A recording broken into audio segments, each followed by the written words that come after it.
Today's video is sponsored by 8cap, and did you know you can actually get a free copy of Edge Finder with the help of 8cap? The way this works, basically, if you create an account under our referral link, which I'll have linked in the description down below this video, you can actually get a free copy because they purchase it on your behalf.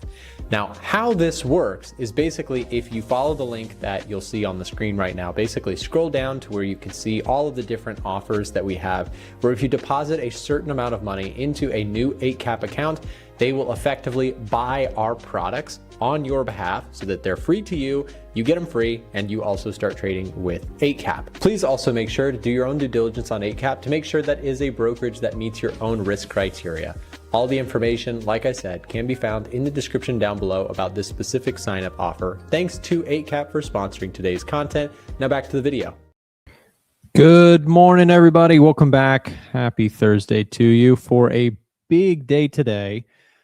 I'm still in the gold short and going to be in the gold short as we go into what is probably the biggest, I think probably the biggest economic data release.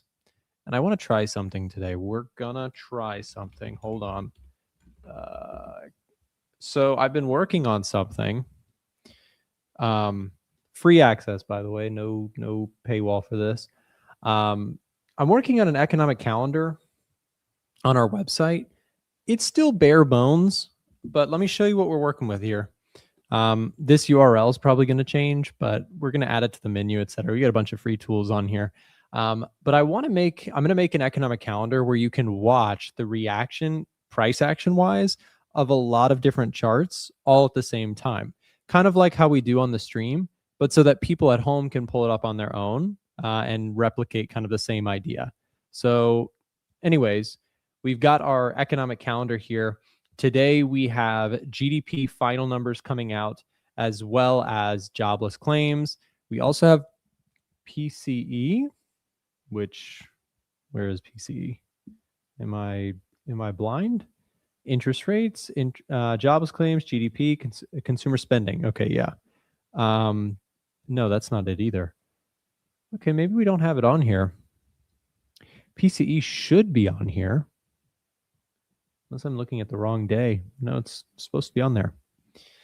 Anyways, the idea will be that on this page, we'll have one page where you can pull it up, see the economic data, as well as a bunch of different charts and how they're moving without having to have like TradingView Premium. So kind of a win-win for everybody. But anyways, today we have PCE numbers and GDP stats coming out. It is very likely to be a market moving event in the sense that the Federal Reserve is very keyed in right now on what is happening with inflation. Yesterday, I had a couple questions around what's going on with yields. Like you have some very interesting divergences happening between the long end and the short end. 2-year yield was down a little bit yesterday, but the long end, like the 30-year and the 10-year, were down much more substantially. And I think the reason for this is that the market is sort of expecting the Fed to actually hike rates this year, which is an interesting dynamic shift. But longer term, because of oil coming down and the war in the Middle East seemingly coming to a close, simultaneously people think long-term inflation expectations are coming down. So people think inflation is going to be up for now and eventually sometime in the future is going to come down. That's what the market is kind of telling you based on yesterday's move. So the dollar's driving higher on this. Rates, expectations like interest rates short-term are expected to go up in response to inflation still being sticky and persistent right now, but expectations in the long run. So when we look at like the 10, 20, and 30 year moving lower, notice how the further in expiration, the longer out we go, the more they have declined in recent price action. This is because expectations for inflation are moving lower in the long term because oil price has been dropping, right? So oil's been moving nicely to the downside. This has been good for stocks, good for risk assets in general. but clearly not enough because you still have just some pain going on in risk assets right now. You have Bitcoin lower. And why is gold still lower? Well, because even though, yes, long-term inflation expectations are diminishing due to oil being down, in the here and now, you still have inflation in the system, a strong dollar due to upbeat economic reports, and all of this is culminating into momentuming, if that makes sense. Gold continues to push lower. We look really good here on the short side. I'm still in the position. No major updates in terms of what I'm doing with the trade. We were able to hold support briefly here.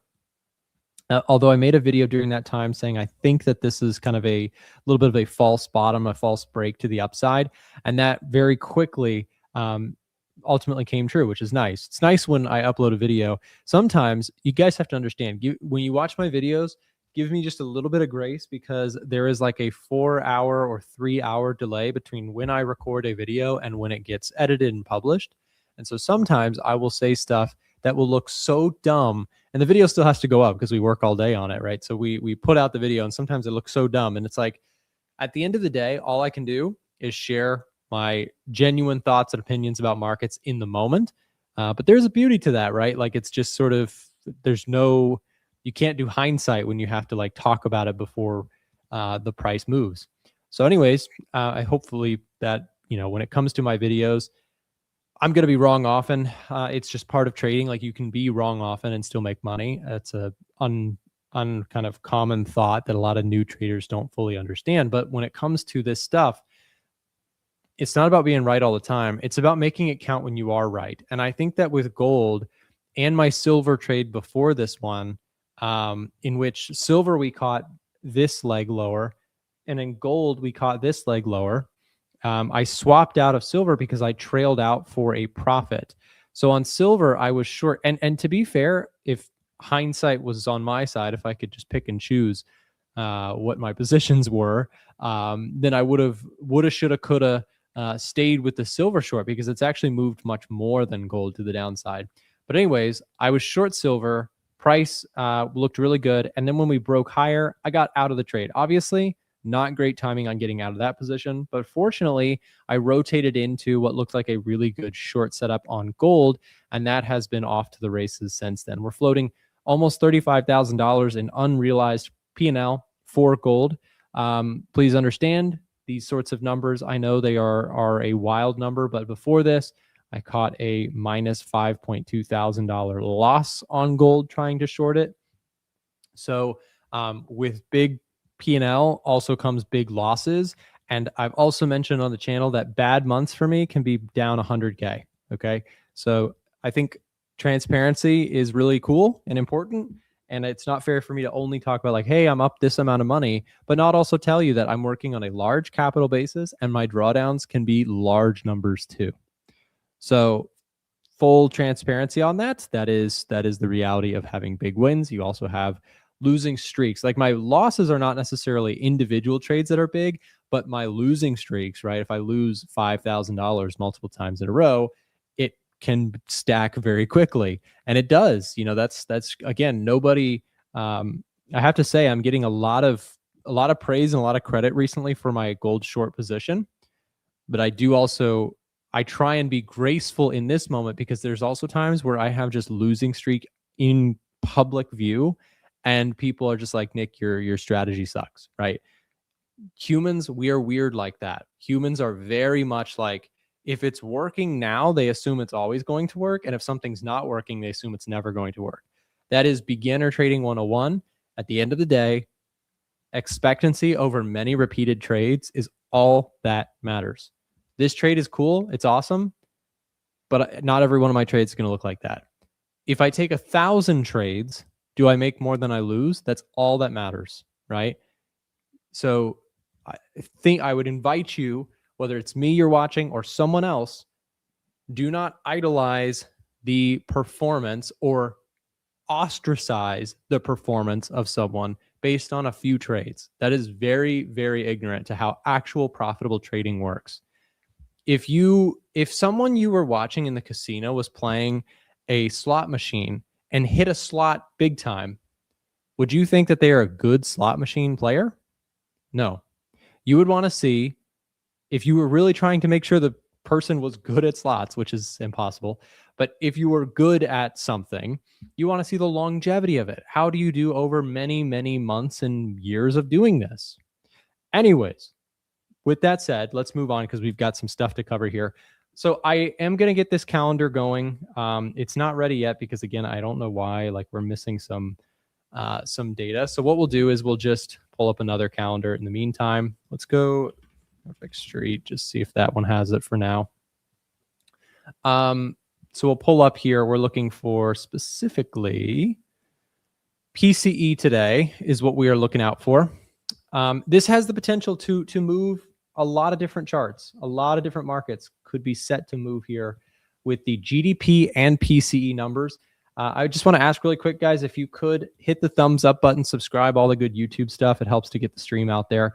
And make sure to subscribe yourself to come back for these streams. I am going to be leaving my personal live P&L on the screen for everyone to praise or make fun of. Go for it. I don't know what's going to happen with PCE or GDP. I'm not a day trader. I'm a swing trader. So I hold through news all the time, but this one does have the potential to possibly move a lot, possibly not move much at all.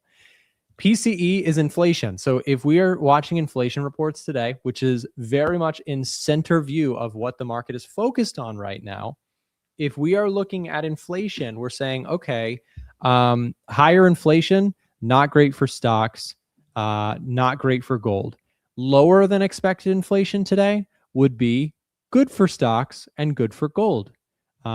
Dollar is the inverse, right? Higher inflation today would signal Fed's going to hike rates, and that would be probably a larger move to the upside for the dollar. Now, what matters today is not the actual figure, but the actual versus forecasted figure. So let me just pull this up and we can talk a little bit about that. So we've got 2 minutes to go. Like I said, please be careful on these news events. A lot of people love to gamble on them. I am a big fan of not trading the actual release, but rather using the information in context to our analysis to find better trends and trades after the fact, not trying to trade the spike, which is incredibly dangerous and very spready, right? You're going to be just donating to the broker when you do that, in my personal opinion. But yeah, anyways, let's talk about this. So we have core personal consumption expenditure forecasted at 3.4% here today on a year-over-year basis. That's a 0.3% month-over-month. If this number comes in higher than that, right, that's going to be positive dollar, negative stocks, negative gold.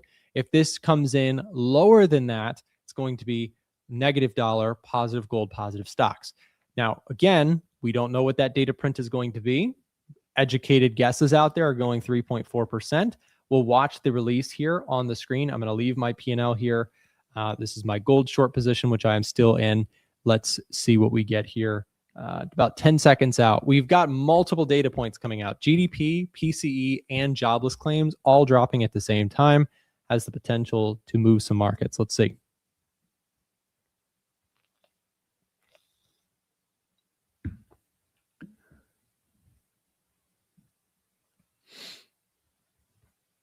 Okay, nothing just yet. Dollar is a little softer here. S&P, Nasdaq, slightly more green. Gold, slightly green here. Silver, also slightly green. These are not very big moves at the moment. Let's just see if we have any data out. Okay, so PCE came in exactly in line with expectations at 3.4%. So no big shocker, no big price action mover there. Let's see what else we have. Durable goods came in higher than expected. GDP came in better than expected. That is good for the dollar. So that's where you're getting a little bit of potential mixed reports. Jobless claims came in better than expected. And let's see, PCE. Yeah. So pretty much came in line with expectations. Dollar is slightly softer off of this.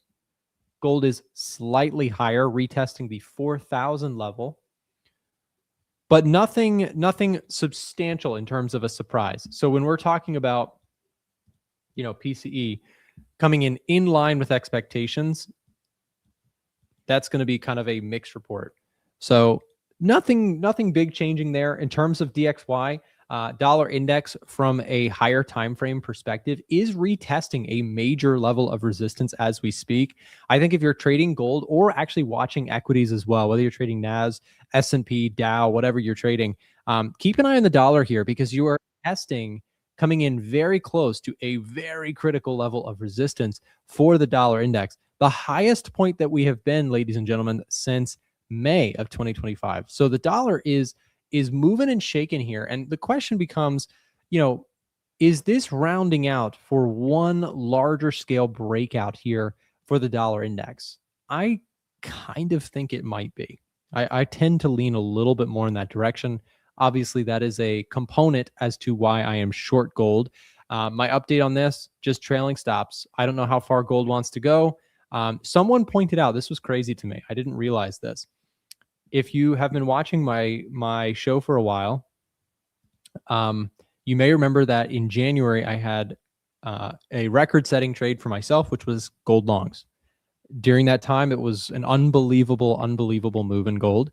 Someone pointed out that my entry on this gold trade to the short side is right around the same level that I was long on gold at the end of last year. Just kind of an interesting, someone commented that. They said, Nick, your gold short is around the same spot that you were long last year. And I commented back and I said, I hadn't even realized that, but it's interesting how much the macro can shift in a 6-month window like that, because you had a dramatic change. Inflation went from falling, interest rates went from falling to the exact opposite, interest rates rising, inflation rising. And that simple shift completely dethroned the gold bull. Now, I've said this many times, longer term, I'm a fan of the gold return, right? Like I think national debt situations, I think if the stock market sells off, I think people might look for alternative places. So I do like gold long term, but right now, more hawkish than expected Fed, stronger dollar on economic data that's been coming in solid versus expectations. I think the gold short still makes sense for the here and now. By the way, guys, last thing I'll say, and then we're going to bring in Chris Pulver to the conversation here. We have got, of course, all of the trades being shared here inside of our Discord server. This trade alert service is currently 40% off. If you want to get access to every trade that I'm taking, gold shorts, gold longs, whatever it is. I trade Forex, index trades as well, commodities, stocks and options. We also have Chris Pulver in here. He's sharing trades as well. We have a chat room available, coaching webinars, and educational resources for members. If you're not in the group right now, here is a chance to get 40% off for a limited time if you click the link here that has been dropped in the live stream chat. Maybe if we could also change the banner here, we could scan the QR code as well, if that's easier for people. But yes, if you're looking to take your trading to the next level, join a real community, verified, no nonsense, real trading profits, real accounts. Again, no demo balling fake stuff, but rather, I don't win every trade. Nobody does. But at the end of the day, win or lose, we explain everything that we're doing, why we're taking it, step by step. Again, just a quick showcase of that. Like when a trade is shared, like you get like a block of explanation as to why the position is being taken in full detail, entry, exits, etc. So if you're not in the group and would like to join us, there's your chance. You can also scan the QR code that is below my camera to take advantage of that price discount while it is live. I am currently positioned, still short gold, still long dollar. I'm watching things like Bitcoin. I'm watching things like the stock market, which just refuses to give us a little bit more of a squeeze to the downside, despite all this stuff that I think should be a little bit painful for it. But who knows? Maybe that resiliency will finally crack and we'll get some discounts on some stocks that we might be wanting to look at. Anyways, we'll bring in Chris Pulver to the conversation here. He is in the back room here. Make sure that we are good on our schedule today. Hey, Chris, how's it going, man? What's up? Good morning. Good morning. Hey, why isn't the stock market falling like everything else? Micron, baby.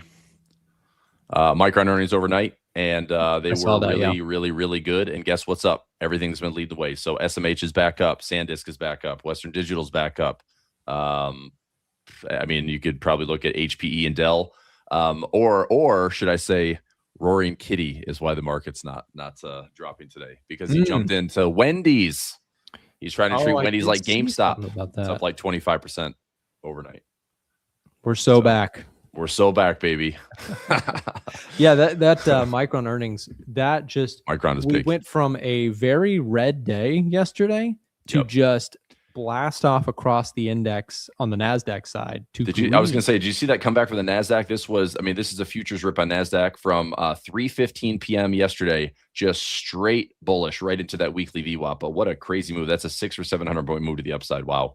Very crazy. Yeah. Yep. I mean, we went from deep red to very green on the day in one fellow sweep from the one and only Micron. But of course, Micron is kind of the story stock right now. And when you have the story stock, doing so well, everything seems to rally around it. So I wouldn't have minded if it had pulled back more. But, I wanted to pull back. I'm ready. I'm prepared to trade it either way. I think that right now, if I'm going to take a trade, it's going to be a very low risk trade on Micron. I mean, I wouldn't mind shorting it, but here's how I do it. It's either a broken wing butterfly type position or a call condor. And that's an option way to say I can have no downside risk. So if it does actually peak out around, we're trading pre-market at highs. I mean, I don't know if we just keep pushing into like 1,300. It's like, yesterday, this thing was down $100. Like intraday, that was pre-earnings, and then after hours, it's up, $1,500 or not $1,500, like $150. The expected move, by the way, was anywhere between like $140 and $170, and it exceeded both. So we're still getting like those outsized moves like we saw last quarter. I guess it's still this quarter, but all the earnings these last prints have just had like outsized move where hey, it's supposed to move 8% and it moves 20.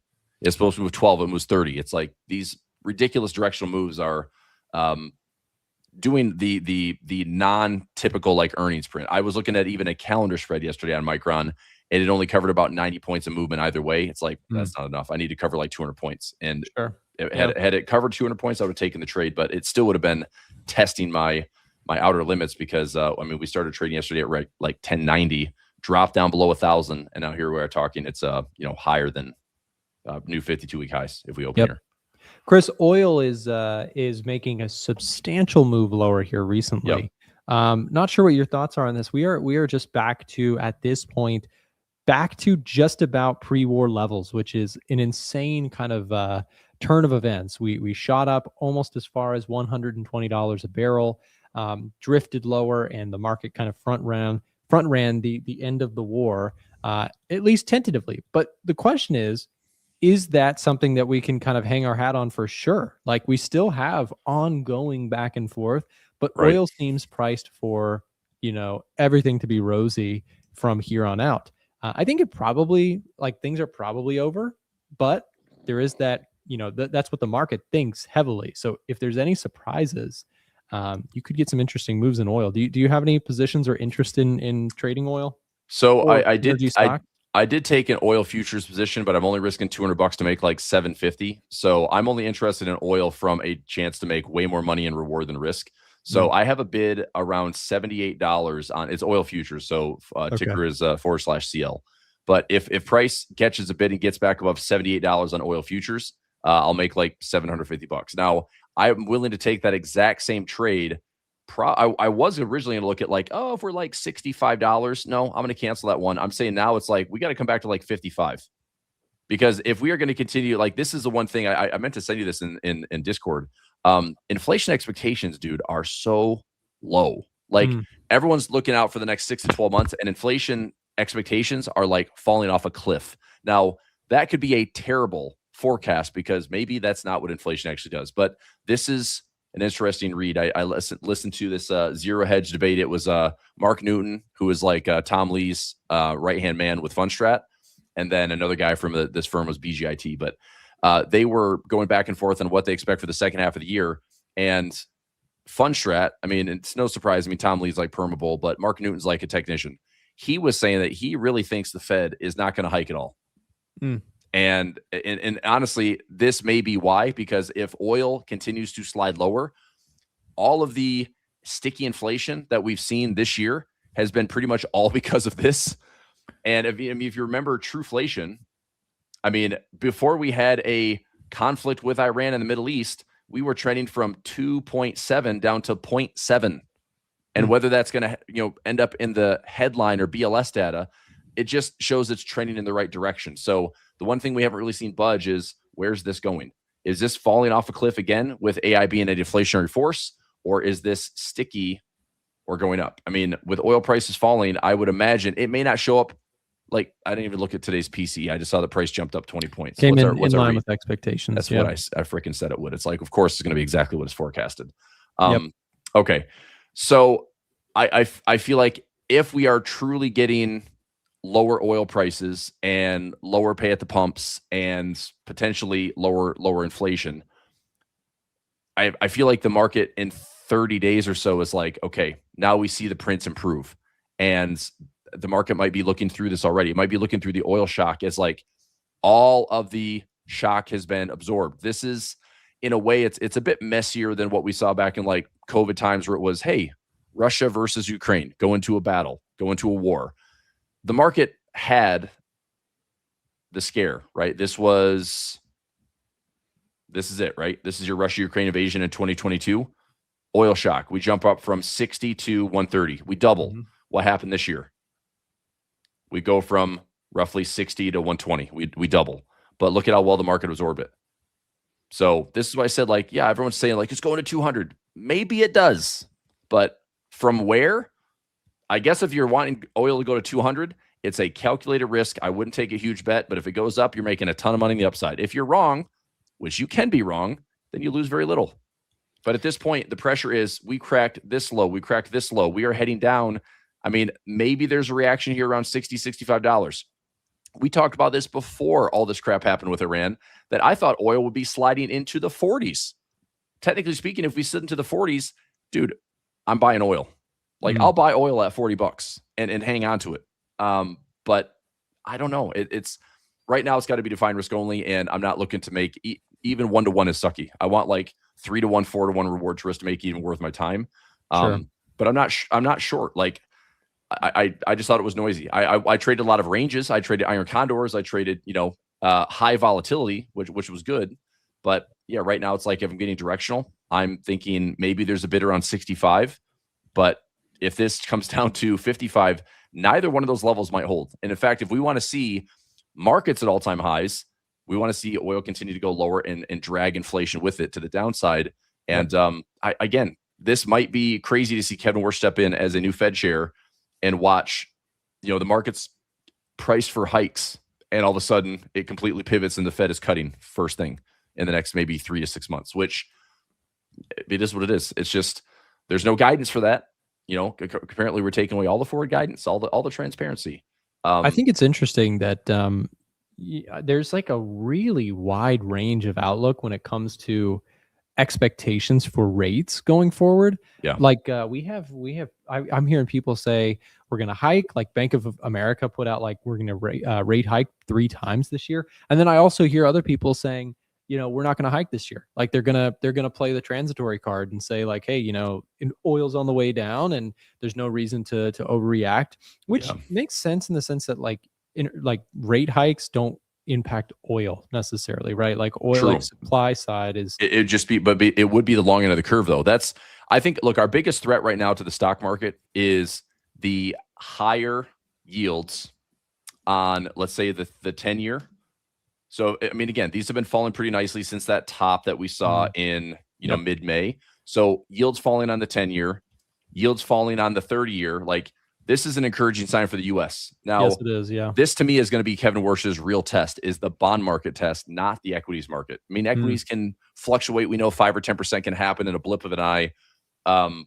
But if yields are cooperating this way, I don't think this is the hike cycle that is needed necessarily, because that's a big drop, dude. We're talking like 40 basis points in a month to the downside. And so unless this is going to catch a major bid here, this is probably showing the Fed, if we hike right now, like, we're kind of getting what we want. So, I mean, the market I should say the Fed is kind of getting enough jawboning through this cycle that, like, all of a sudden yields coming down like this. And a lot of this is kind of on the back of like oil falling the way that it has been.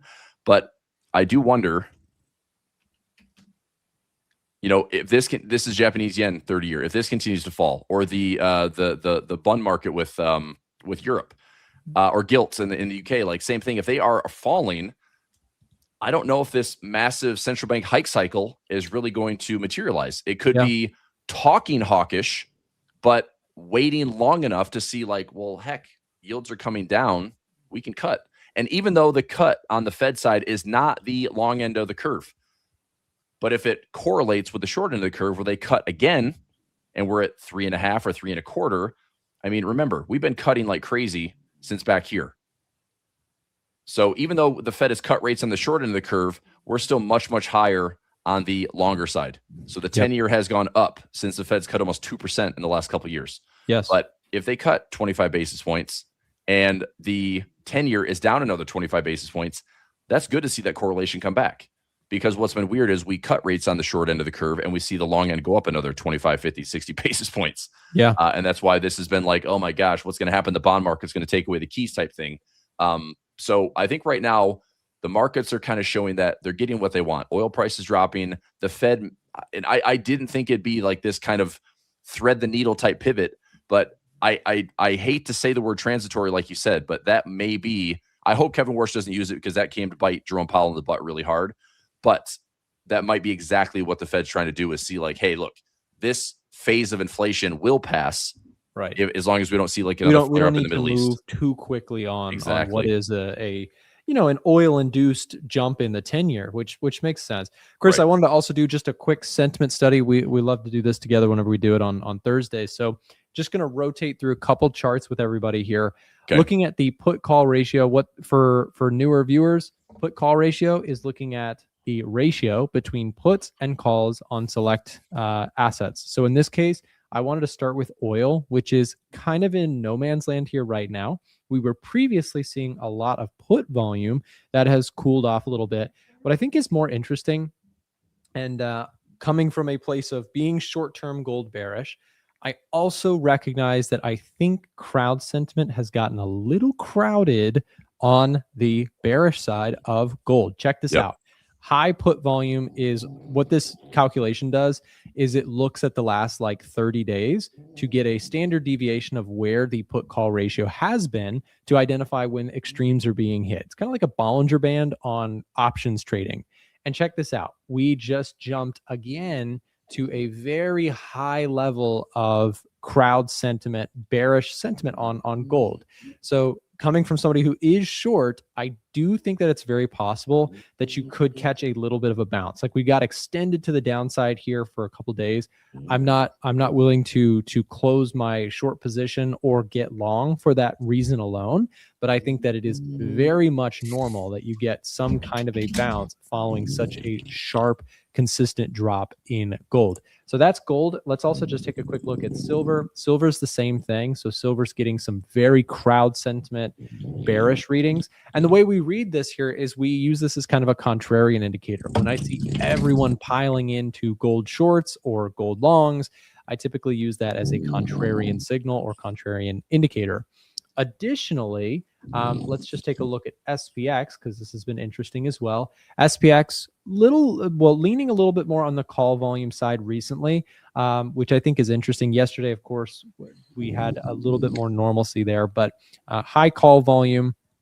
So that tells me until you get like a capitulation, I'm not too interested in the long side myself. I would love to see a little bit of capitulation to the downside in SPX. I'm watching this 72.50 level as a long potential stab here. I think defined risk reward, I like that long there if we can get it. We might not. We may never come back to this level and just keep rushing to the heavens. If anything has been evident of that here, or if history repeats itself, very little pullbacks exist in the S&P recently. And then let's just do also really quick our AA investor sentiment survey. Crowd's getting a little bit more bullish, Chris. We're looking at 45% of market respondents saying they feel bullish on the stock market looking 6 months out. So, that's a big jump. That's a big jump in bullishness. Look, I'm going to put something on your radar. 1998. Okay, 1998. Let's go back to SPX. Go to the weekly or monthly. This might be the closest thing I have to, I mean, I'm seeing more and more correlations where people are finally admitting like, hey, this AI trade is really real, and this blank checkbook that the world is doing for an AI arms race is really real. The liquidity grab is as wild as we've seen. This is like the late run in the 90s. 1998, I want to put that on the radar because the market was up. This is a monthly chart. So here's 1998. Okay, here's January, Feb, March, April, May, June, July. We had a market that was up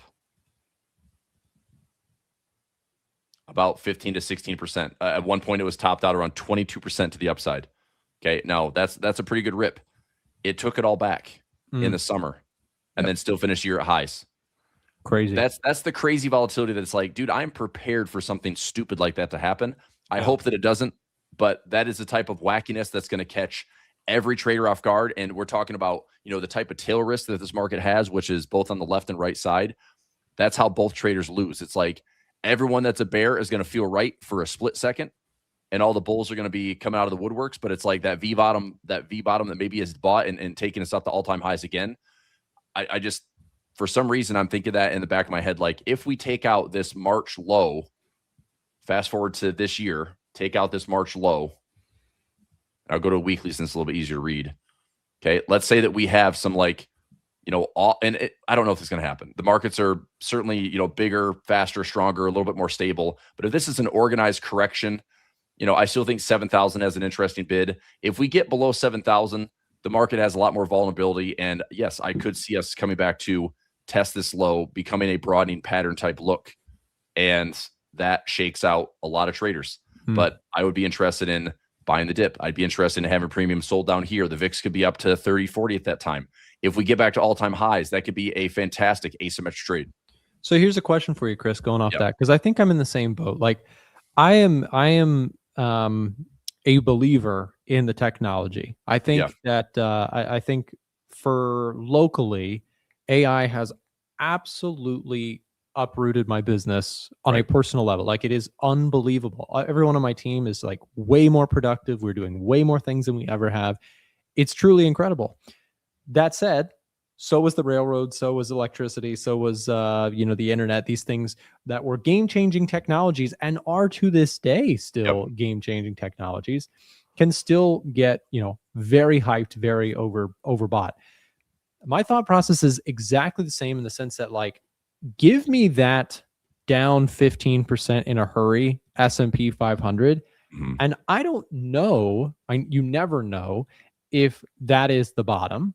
But I certainly like the risk reward on a retest here significantly more than buying here. It's like you said something really good there. I just want to reiterate. You said something that like bulls and bears can get absolutely crushed. Yep. And I think the way people do that is that at highs, they tout, this is a long-term investment. I believe in it. AI is going to change everything. It's invincible. They feel that way. And then similarly, when markets are tanking, bears get so confident. They're like, this is it. The real crash is finally here. Right. And they both can get toasted. I think if you reverse that logic, for me personally, historically speaking, that has been the best way I've been able to do well in markets is to do the exact opposite of that. When the crowd gets like super scared and everything looks horrible, you pick something up. And when the crowd gets super euphoric, you step back, like play poker with it. You know what I mean? Yep. No, I agree. That's I mean, look, you got to ride the sentiment because that's very much mixed into the market. The emotional side on top of the options, on top of the leverage. Now it's like all these things are driving prices faster. So, I've got an interesting like tape read today. So we're into a positive gamma environment. I think there's key structure here. So taking us out to next Tuesday, which is the end of the month. Let me find should be end of month, end of quarter. So right here, we need to recover really like 7,450 to 7,500. If the bulls are really going to maintain some near-term control, we'd have to take over 7,450 and have room to drift up to 7,500. Is that possible? I mean, today it's only 30 points away. If the bulls are interested in trying to get there, I think 7,450 is a key level to watch today. If the bulls can overtake it and keep drifting higher, 75 seems gettable, tomorrow into next week, end of the month, end of the quarter. And we all over again, we just fight back for the month. Our monthly candle for SPX is just a huge wick right now. So June is giving back some, but like this candle wick, I know my chart's freaking gross here, but the candle wick from the body to the downside, I mean, this is like a 3% wick low. So if we just sliver this red body even further upwards, like we're going to try to get back to 75, it's going to be this tiny little candle. Now, July, historically, you can see this on Edgefinder. July is historically bullish. And we have that pre-summer push that keeps pushing, and July usually is a pretty decent month. But if we haven't really seen, yes, we saw a March, like February, March correction, April ripped, May ripped. I do have my concerns about what an August, September volatility window looks like. I'm not going to say like how the market turns south or why the market turns south. I just know seasonality wise, we are due for some chop.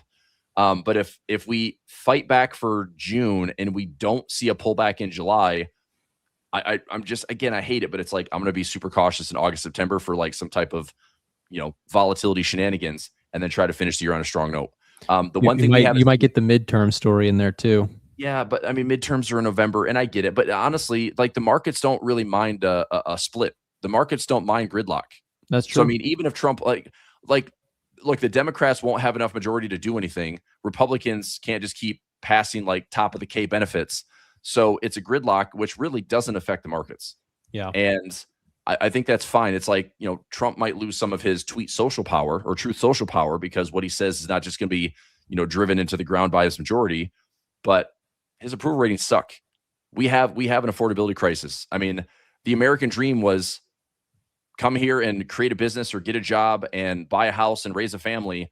And dude, right now it is struggle city for a lot of families and households. Like shit is expensive. A house is 6 times salary. The cost of everything is more expensive. It's like, I know it's not just US, we're not exclusive, but we used to have like the land of plenty and everything was pretty affordable. It's not. Like stuff is expensive, and it's been felt now for 6 years. And I think you're exhausting the consumer. Now, wealthy people have plenty of money. People are making 401ks at all-time highs. But did you also see that while 401ks are at all-time highs, so are the withdrawals from hardships? So people are tapping into those savings. Like this is a double-edged sword where, yeah, my 401k is doing great because it's been growing for 10, 15, 20 years while I've been working. But now I need the cash. So I'm going to tap in and pay a penalty and pay taxes just because I need the hardship. So it's a big like dichotomy and where the K is at as far as the economy goes, because it is very real that not everyone is enjoying this crazy all-time high in the markets. But look, my nephew is 21. A cousin of mine is 21. They're very much in like the younger generation, like how pervasive is AI and what they do. Some of them that are embracing it, I mean, they're in computer programming and engineering, and they're building apps. They're getting internships for these crazy software companies, and they are trying. They're like full tilt 24/7 AI all the time, and it's like they're not working less. They're working like as hard as they've ever worked, and they're trying to like be part of this this new frontier. So it's AI in our world is like we are more busy than we've ever been. Like it's been the exact opposite of what people. Oh, it's going to automate your whole life. No, it's created like 5 times the amount of stuff for us to be doing because of how much it generates. I mean, it makes you so more capable. Chris, we've got to run. I know you've got to go, and we've got our next show host here ready to go. So thanks for the conversation, man. As always, great stuff. And I'm sure we'll catch up with you soon. Okay. Sounds good. Thanks, Nick. See you, man. Bye. Guys, we are going to now transition to our next show host here in just a moment. We got Miko Audu in the backstage, about to come on and talk some trading setups. If you are more of an FX person, if you are more of a kind of wide range of different things, Miko is your guy. He covers all sorts of different things, from dollar crosses to yen crosses to gold, silver, tech stocks, all sorts of different stuff on one stream. So he's going to be going through a bunch of different charts. Just as a quick reminder, our 40% off sale for VIP membership specifically is ending. So if you're interested in getting trade alerts from myself and Chris, who was just on the show with me, that service is currently 40% off for a limited time. Scan the QR code below if you are interested in that information, or click the link that's being dropped in the live stream chat. Up next, Miko Audu, just after this quick break. Stay tuned. If you're enjoying the stream right now and would like to join us beyond just live streams, consider joining our free to join Telegram channel. Inside of our Telegram channel, we're sharing daily market analysis, bonus clips from the live streams and videos, giveaways to our products, prop firms and brokerages, and much, much more. So like I said, if you're looking to stay up to date with ideas that we're looking at in markets, even if you can't make it to a live stream, consider joining our Telegram channel down below in the description of this live stream, or being dropped in the live stream chat as we speak.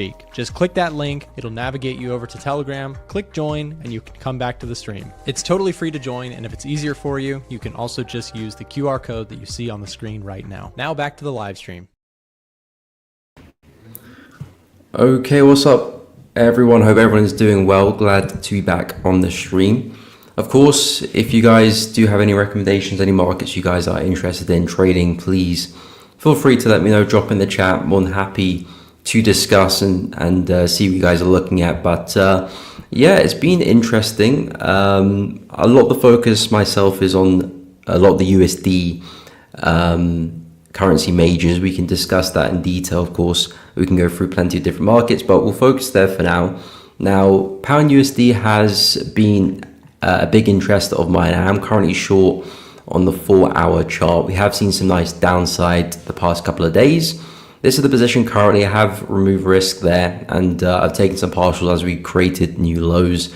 Now, this is selling a little bit later in the move. We've already seen a lot of downside, and we are coming into some support on the daily chart to our left here. So I'm not being as, I'm not giving the trade too much room, just because there is room for a deeper pullback. And in fact, to be honest, if we do see that deeper pullback, I'm still looking to short and potentially might even get a better entry later on. But I'm pretty bearish for pound USD. We can take a look at the DXY in a moment. But I'm looking for us to return back to support. 1.305, a pretty significant level of support on the daily chart. I do think we can come back and test that. And I kind of do expect us to potentially break through as well. And I'm looking at lots of downside across the board for the USD majors. And a big part of that is the price action we're seeing on the DXY. Now, DXY has been in long-term consolidation for about a year or so. It looks like we've got a breakout of that. And as long as this breakout holds and we don't come crashing back down below, I'm pretty bullish on the DXY. And I do think there's a lot more upside to be had. Now, if I zoom out to the weekly chart, you can see the overall price action. And I'm looking at price returning to around 103, 104. I have whipped out a fib from this swing high to that swing low.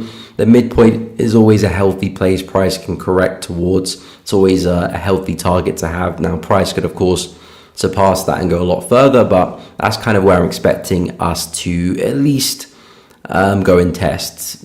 We might reject that area and come back down. We can discuss that at a later date, but as of now, very, very bullish on the dollar. So if we are going to see that upside, that could last multiple weeks potentially, and that could provide a lot of trend continuation opportunities, shorting the USD majors. And like I said, in particular, I like pound USD, and I also was short on euro dollar as well intraday. Now, I did get trailed out at break even on this position. We had the news that came out it was about an hour ago or half an hour ago, and we had a pretty strong move higher, and that did take me out of the position. So this was the trade I had this morning, basically just shorts at the high here. I removed risk as price got back into support, because essentially I'm just looking to trade that range, and then hopefully we can get the breakout to this low. We got about 75% of the way there. I did secure some gains as price was heading in my favor, but looks like with the news that occurred, we've seen that kind of impulse high, and that has taken me out of the position. So with euro, to be honest, this was more like a short-term play. I do see more downside for euro as well, and really I want to see a bigger retracement for euro. I want price to pull back to around 1.145, and that's where I can kind of get more of a swing opportunity and holding that trade for a little bit longer. So yeah, I'm really bearish across the board for the USD majors. I like pound, I like euro. Those are my favorite, and New Zealand dollar as well. I think there's a lot of downside for that one too. Now again, my bias is pretty short bias. It could change, but in terms of market structure, everything is pointing down and everything is agreeing. So as long as that stays true, I'm not looking to change that bias or even look for any short-term bullish plays. So New Zealand dollar, again, very, very choppy market, but it just looks like we're kind of rounding off, and kind of seeing that pattern across the board for a lot of the USD markets. And I'm expecting us to return back to support here. So onwards and downwards for New Zealand dollar is very much the bias. And in terms of areas I'm interested in, looking for pullbacks into some areas here, 0.572, 0.576 as well. So some interesting areas if we can see a pullback there. Of course, you just have to be patient because I'm asking for a prison cell. Yeah, any charts you guys are looking at, drop it in the chat. Yeah, we can take a look at gold and silver as well. So yeah, gold, interesting. A lot of downside, but I'm not really interested in shorting gold anymore. I mean, of course, gold can still keep falling, but in terms of the location we're trading in, I don't think this is the optimal place to be shorting, unless you may be looking for a very quick short-term move. Fair enough, but from a swing perspective, I feel like you kind of already want to be in the short. Now it's a little bit late to be jumping to the party. If anything, there could actually be some nice longs. Now, price has been pretty consistent with this pattern. It has pretty significant bearish momentum, bottoms out, takes out a previous low, and it does have that pullback. So I'm expecting to see a bit of upside for gold. It may just be a retracement and we continue lower, but I'm looking to see if there's some short-term buys to be had. If not, there is this level here around 3,500, which would be fantastic if price gets there, because I'm still very much long-term bullish for gold. So if we get here, you're looking at a lot of upside potential.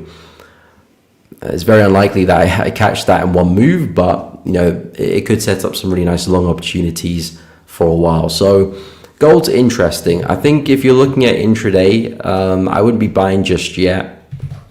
I mean, if I drop to the 4-hour chart, we're just taking up this low here. It looks like the market's slightly exhausted. If I drop a bit more intraday, I think intraday you can probably find a long opportunity. Excuse me, something like this, especially with the fact that prices had 1, 2, 3, 4, 5 opportunities to head low and create new lows. All of that has failed, and now seeing a lot of strength from the buyers here. So if we were to see a nice corrective retracement, this could end up being another higher low and a nice short-term play higher. I wouldn't look for anything crazy, but higher time frames, you're positioned pretty well, and looks like the lower time frame is starting to point that direction too. So yeah, gold, I feel like in general the market's still pretty bearish. We are coming to some significant areas which we could turn around. I'm personally just waiting to see strong evidence of that happening. I want to see a lot of upside corrections, structure breaking, higher highs, higher lows. I want to see that consistency first before I look for any type of swing position higher. If not, then I'll leave price alone. And again, I'm still pretty bullish on gold, not on gold, sorry, on USD as well. So I'm not so keen on buying gold just yet. I kind of still want to be just shorting euro, shorting pound. Okay, I'll quickly go through silver, which is basically the same situation. Again, you can see price creating a new low this week, a lot of downside momentum. So if you're in some sells, congrats, lovely momentum. But again, silver's coming into a situation where I'm not really keen on selling anymore. If I wanted to sell this, I should already be in the trade. If that's the case, I'm looking for the next best opportunity, which in my eyes looks bullish. As we've got a very sizable range here, which we spent a few days before this humongous rally happened. I could imagine price testing this area and maybe some more buys stepping into the market for another bullish move, and who knows, maybe that takes us back to the all-time highs again. So yeah, gold, silver, we're coming to areas where I'm losing that bearish bias. I'm starting to be a bit more bullish. In regards to price action, I'm not quite ready yet to be executing any buys, but it's just an area which I'm kind of just monitoring, keeping an eye on. It could even be a couple of weeks before things turn around. We could even break through those areas. Nothing's guaranteed, but yeah, I would be getting ready for some buys. That's kind of my take. And like I said, maybe some short-term upside intraday. Yes, we could take a look at USD/JPY as well. So yeah, USD/JPY, I actually do have a very small position on this one. I've been trading this for actually over a month now. I've taken most of my profit because it's basically hit my take profit, which was the 2024 highs. Back over here, we've hit that level. We hit it last week, more or less. I took 90% of the profit, so I do have about 10% of the position running, and I only do that if a market is still showing a lot of momentum in my direction. And because we have this overall trend, for the most part, yen is still relatively weak. Of course, USD strength has entered the market as well. So I'm just trailing to see how far that remaining 10% can go. At the moment, my stop loss is trailed just below this low here. If we can see a break above that high, I will trade it just below this low. But until then, I'll just keep the stop loss there for now. But yeah, in terms of price action for USD/JPY, in terms of right now, would I be looking to buy? No, not really, because again, we've got significant resistance just above our heads. I would like to see a pullback. At the start of the week, I highlighted this area. I said to myself, this would be a nice area to potentially add to the position and look for some more longs. And if price was to break underneath this, then I'll lose that bullish bias, at least on the 4-hour chart. Higher time frames, I'll need a little bit more to completely turn bearish. But yeah, I like this area here at 160.8. In terms of buys right now, I don't think it's optimal. We're already seeing signs of exhaustion. You can see these wicks prices forming. I don't think this is the best place to be looking to buy. Now, if you're looking to sell, I get it. You know, prices overextended. We're testing some big levels. It could be a favorable place to short. You're very high up. You can get a pretty comfortable stop loss above resistance there, but not really the type of trade I look to take. So I'm never really going to try and call a top and short the high of a trend. From my experience, hasn't been too rewarding. Of course, when you do hit the winner, it could be a very sizable trade, but odds are just not in our favor. So I don't really like the bearish bias if you're looking for a sell. Bullish, yes, but I would like to see some retracement there. We can take a look at pound Aussie as well. Saw requests for that. So pound Aussie is actually an interesting market. I was looking to long this one. I think Tuesday when we saw this momentum. Yeah. End of Monday going into Tuesday. I like this brief consolidation here. I wanted to see if price could pull back, form a higher low and continue. Very aggressive V-shaped pattern. And typically this is a very strong reversal pattern. And if we could see a correction, I'll be all for looking to buy and take that higher. But we haven't really seen the correction.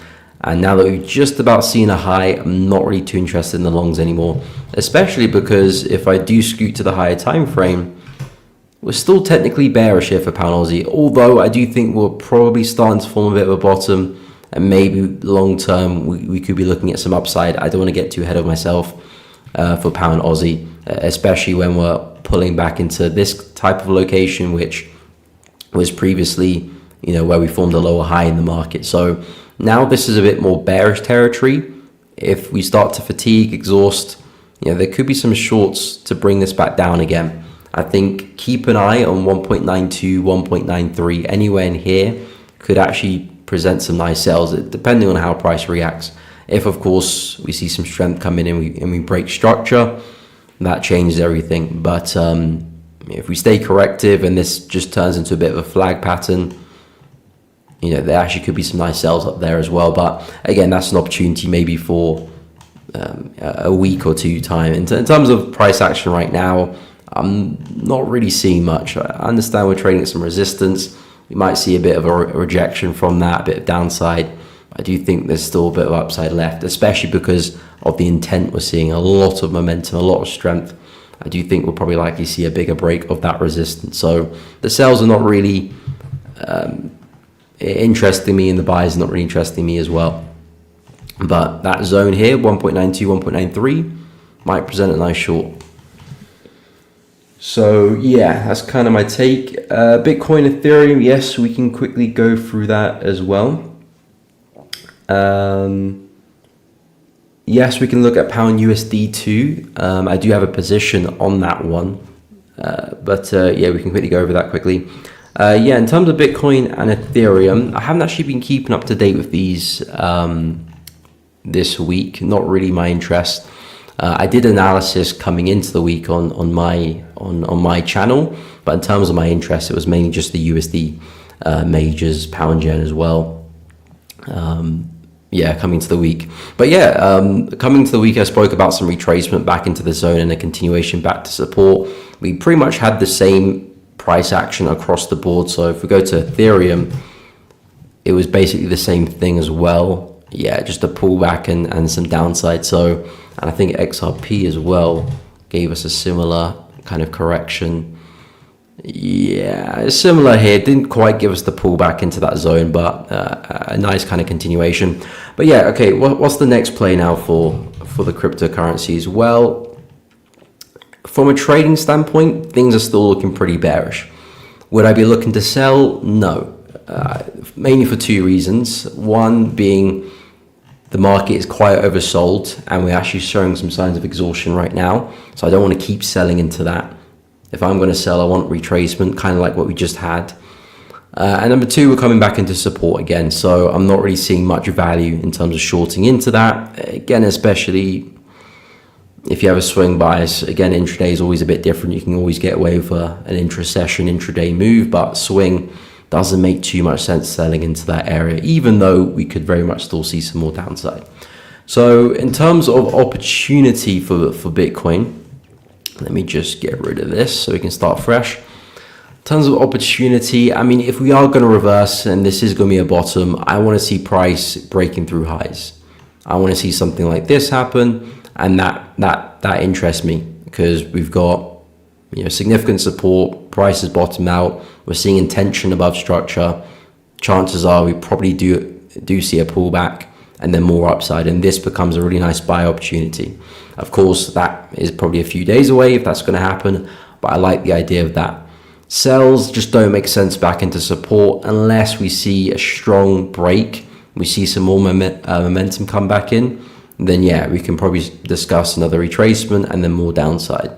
So that would be interesting, but I want to see that selling pressure come back in. And this would be interesting too, but of course I need that break of the high. Anything in here, unless you're like on a very intraday chart, I don't see much value. And basically the same thing for Ethereum and the same thing for XRP as well. Coming back into support, unless we had that reversal, great, could be some upside or could be some more downside. In terms of current price, I don't see much value there. But yeah, in terms of pound USD, as I mentioned, I am in a short there. It's going okay, but it does look like we're tiring a little bit. This is the zone basically I was shorting from. My original stop loss was just above this high here, so I have actually trailed the stop loss to break even, but that is where the stop loss was originally. And coming into the week, the plan was basically just sell from this zone if we see suitable rejection.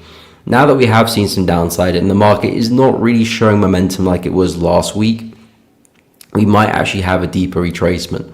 We might even come back into that zone. There's even a world where we could even pull back into here. And I would still be pretty bearish and still looking for a very similar move as well. You mentioned a pullback to 1.324, which would be, yeah, that zone there. So yeah, 1.324 would also be an area. Actually, no, that's 1.34, sorry. 1.324 is back to here. Yeah, I mean, to be honest, anywhere from like here to here is bearish in terms of my swing bias. Of course, I'm not saying there won't be any bullish opportunities, but if price pulls back anywhere in here, I'm looking for that sell. I'm looking for that next lower high. We've been very, very consistent with the lower highs. The plan is to keep that logic. As long as this holds, I'm looking at downside. If price breaks above here, then yeah, I'm going to reevaluate my bias, reevaluate that trading idea. But yeah, anywhere in there, I'm interested. I'm interested for the sells. So yeah, I'll see how this position goes. Like I said, the worst case scenario, I still walk away for a small profit. It would be nice if we do get that downside, but to be honest, if we do get that pullback, I might be able to get a better entry and a better risk to reward than the original position. So it actually might be more profitable for me to actually get trailed out, break even, and possibly look for a re-entry maybe later next week. But yeah, I am looking at the retracement and some more downside as well. New Zealand dollar, as I mentioned, that one looks really good too. And if pound USD has that type of pullback, maybe this one does. Now, I'm not trying to overdo it and trade all the USD pairs because I expect pretty much the same idea to play out across the board or fail across the board. So there's no real need to be sure everything. But if I can get a position in, maybe take some profit off a position, then I can jump into another one, or maybe add to the trade if things look good and there's a decent pullback. I definitely will be all for that as well. So yeah, New Zealand dollar, keeping a close eye. And I did take some shorts on pound yen as well. This one was struggling to break through support. I have managed to reduce risk on the trade. My original stop loss was above the high here, but now I've trailed it just above resistance here. So I've got about minus 0.2R risk on the trade. Now, price did break for support. In hindsight, I probably could look to lock in some gains there. I was waiting for price to create a new low, similar to what happened with pound USD before taking some partials. But I'm happy with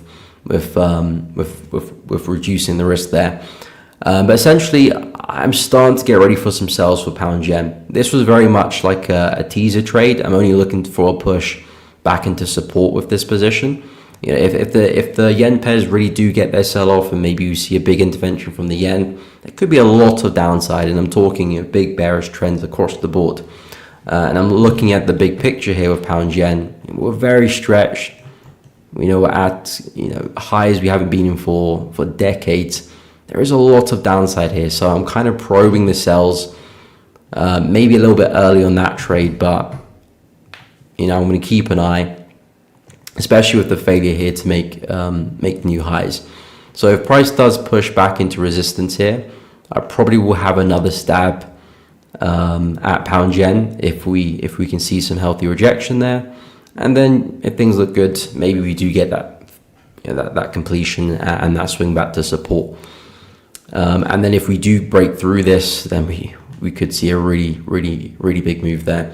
And not just pound yen, dollar yen, CAD yen, all the yen pairs really.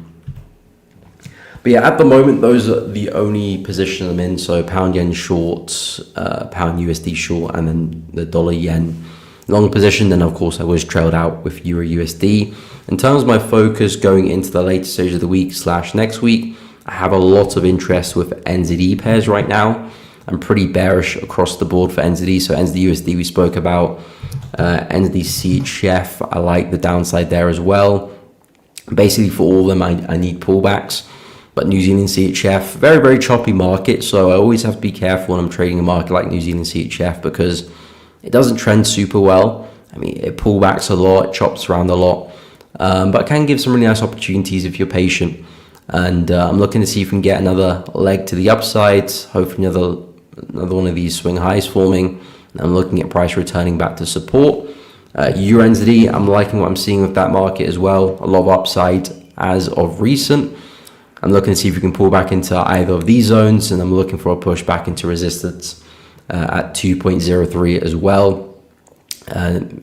So going to be waiting for another pullback, and again, all very correlated markets, all basically shorting NZD, but I'm just going to see which one presents the best opportunity, entry, risk reward, etc.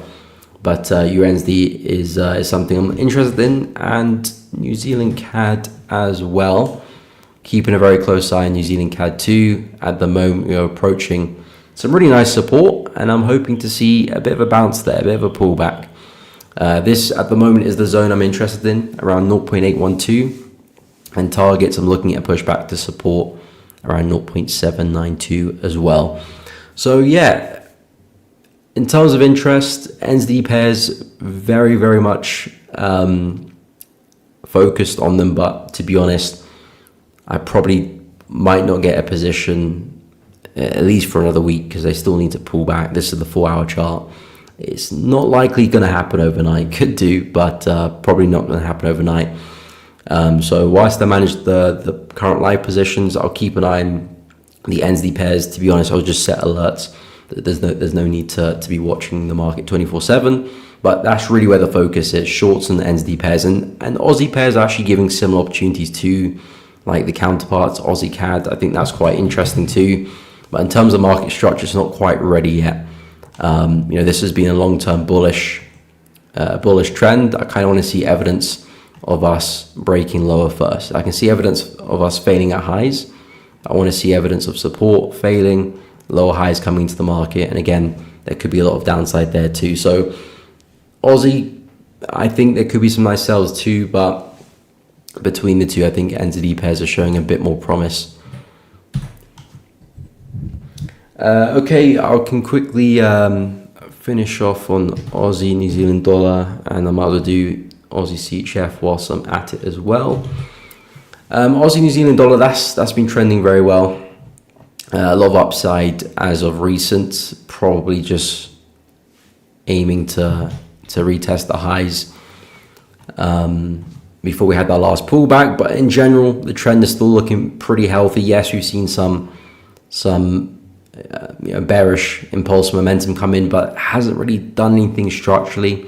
Yes, we did break through support here, but significant support lower down has held, and we've had a pretty strong reaction from that same zone. So naturally, I expect us to drift back to highs again. But I would say the market is showing signs of fatigue, showing signs that momentum is starting to top out, and maybe we could be looking at not necessarily a reversal, but maybe a bigger pullback. So if we do go and take highs again, I wouldn't be so motivated to be buying at highs, so to speak, because I would actually expect us to probably top out and come back down again. If we could do something like that, and then as we come back to some lower prices, back to support trendline areas, I think here again some nice buys could formalize, and we take it back to the high, similar to basically what's happening right now. So as we create new highs again, there could be some nice counter trend plays that are more aggressive, not really my type of trade, but for those people looking at some mean reversion plays, there could be some value there. In terms of opportunity right now, I would suggest if maybe we could see one more down move, back into support, this could end up being a really nice place for a buy. This could end up looking like more of like a bull flag, correction. And of course, that's your natural target back to the high. Of course, we don't necessarily need to do that. Price could just keep flying, but maybe if we do have one more down move, that could present some nice buys lower down, and that becomes your trade there. You're basically just looking to catch the next higher low. 1, 2, 3. That looks like a nice place for a buy. And I'll quickly do Aussie CHF. Aussie CHF is interesting as well. I do think this one could be an interesting short. We've seen a lot of upsides, been very, very corrective. It's a very awkward move, but to me, the price looks quite tired. And I think if we do catch a nice sell, we could probably see some really nice momentum coming back into play. But I think the critical thing here is a break of support and a good one as well. Not like a corrective break and then we break back above straight away. That's a big red flag.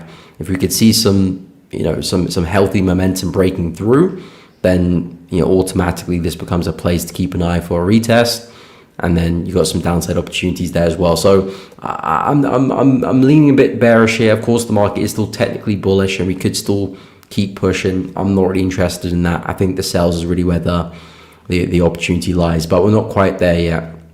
So I'll keep an eye if that support can break. But yeah, guys, we have come up to the end of my segment. I do appreciate each and every one of you tuning in and listening to me rant. If you have found the analysis useful, feel free to check out my channel. I'm pretty sure the team have dropped the link to my channel, so check it out if you're interested. But once again, appreciate you guys having me on. Have a great day, a great weekend, and I'll catch you all next week. Take care.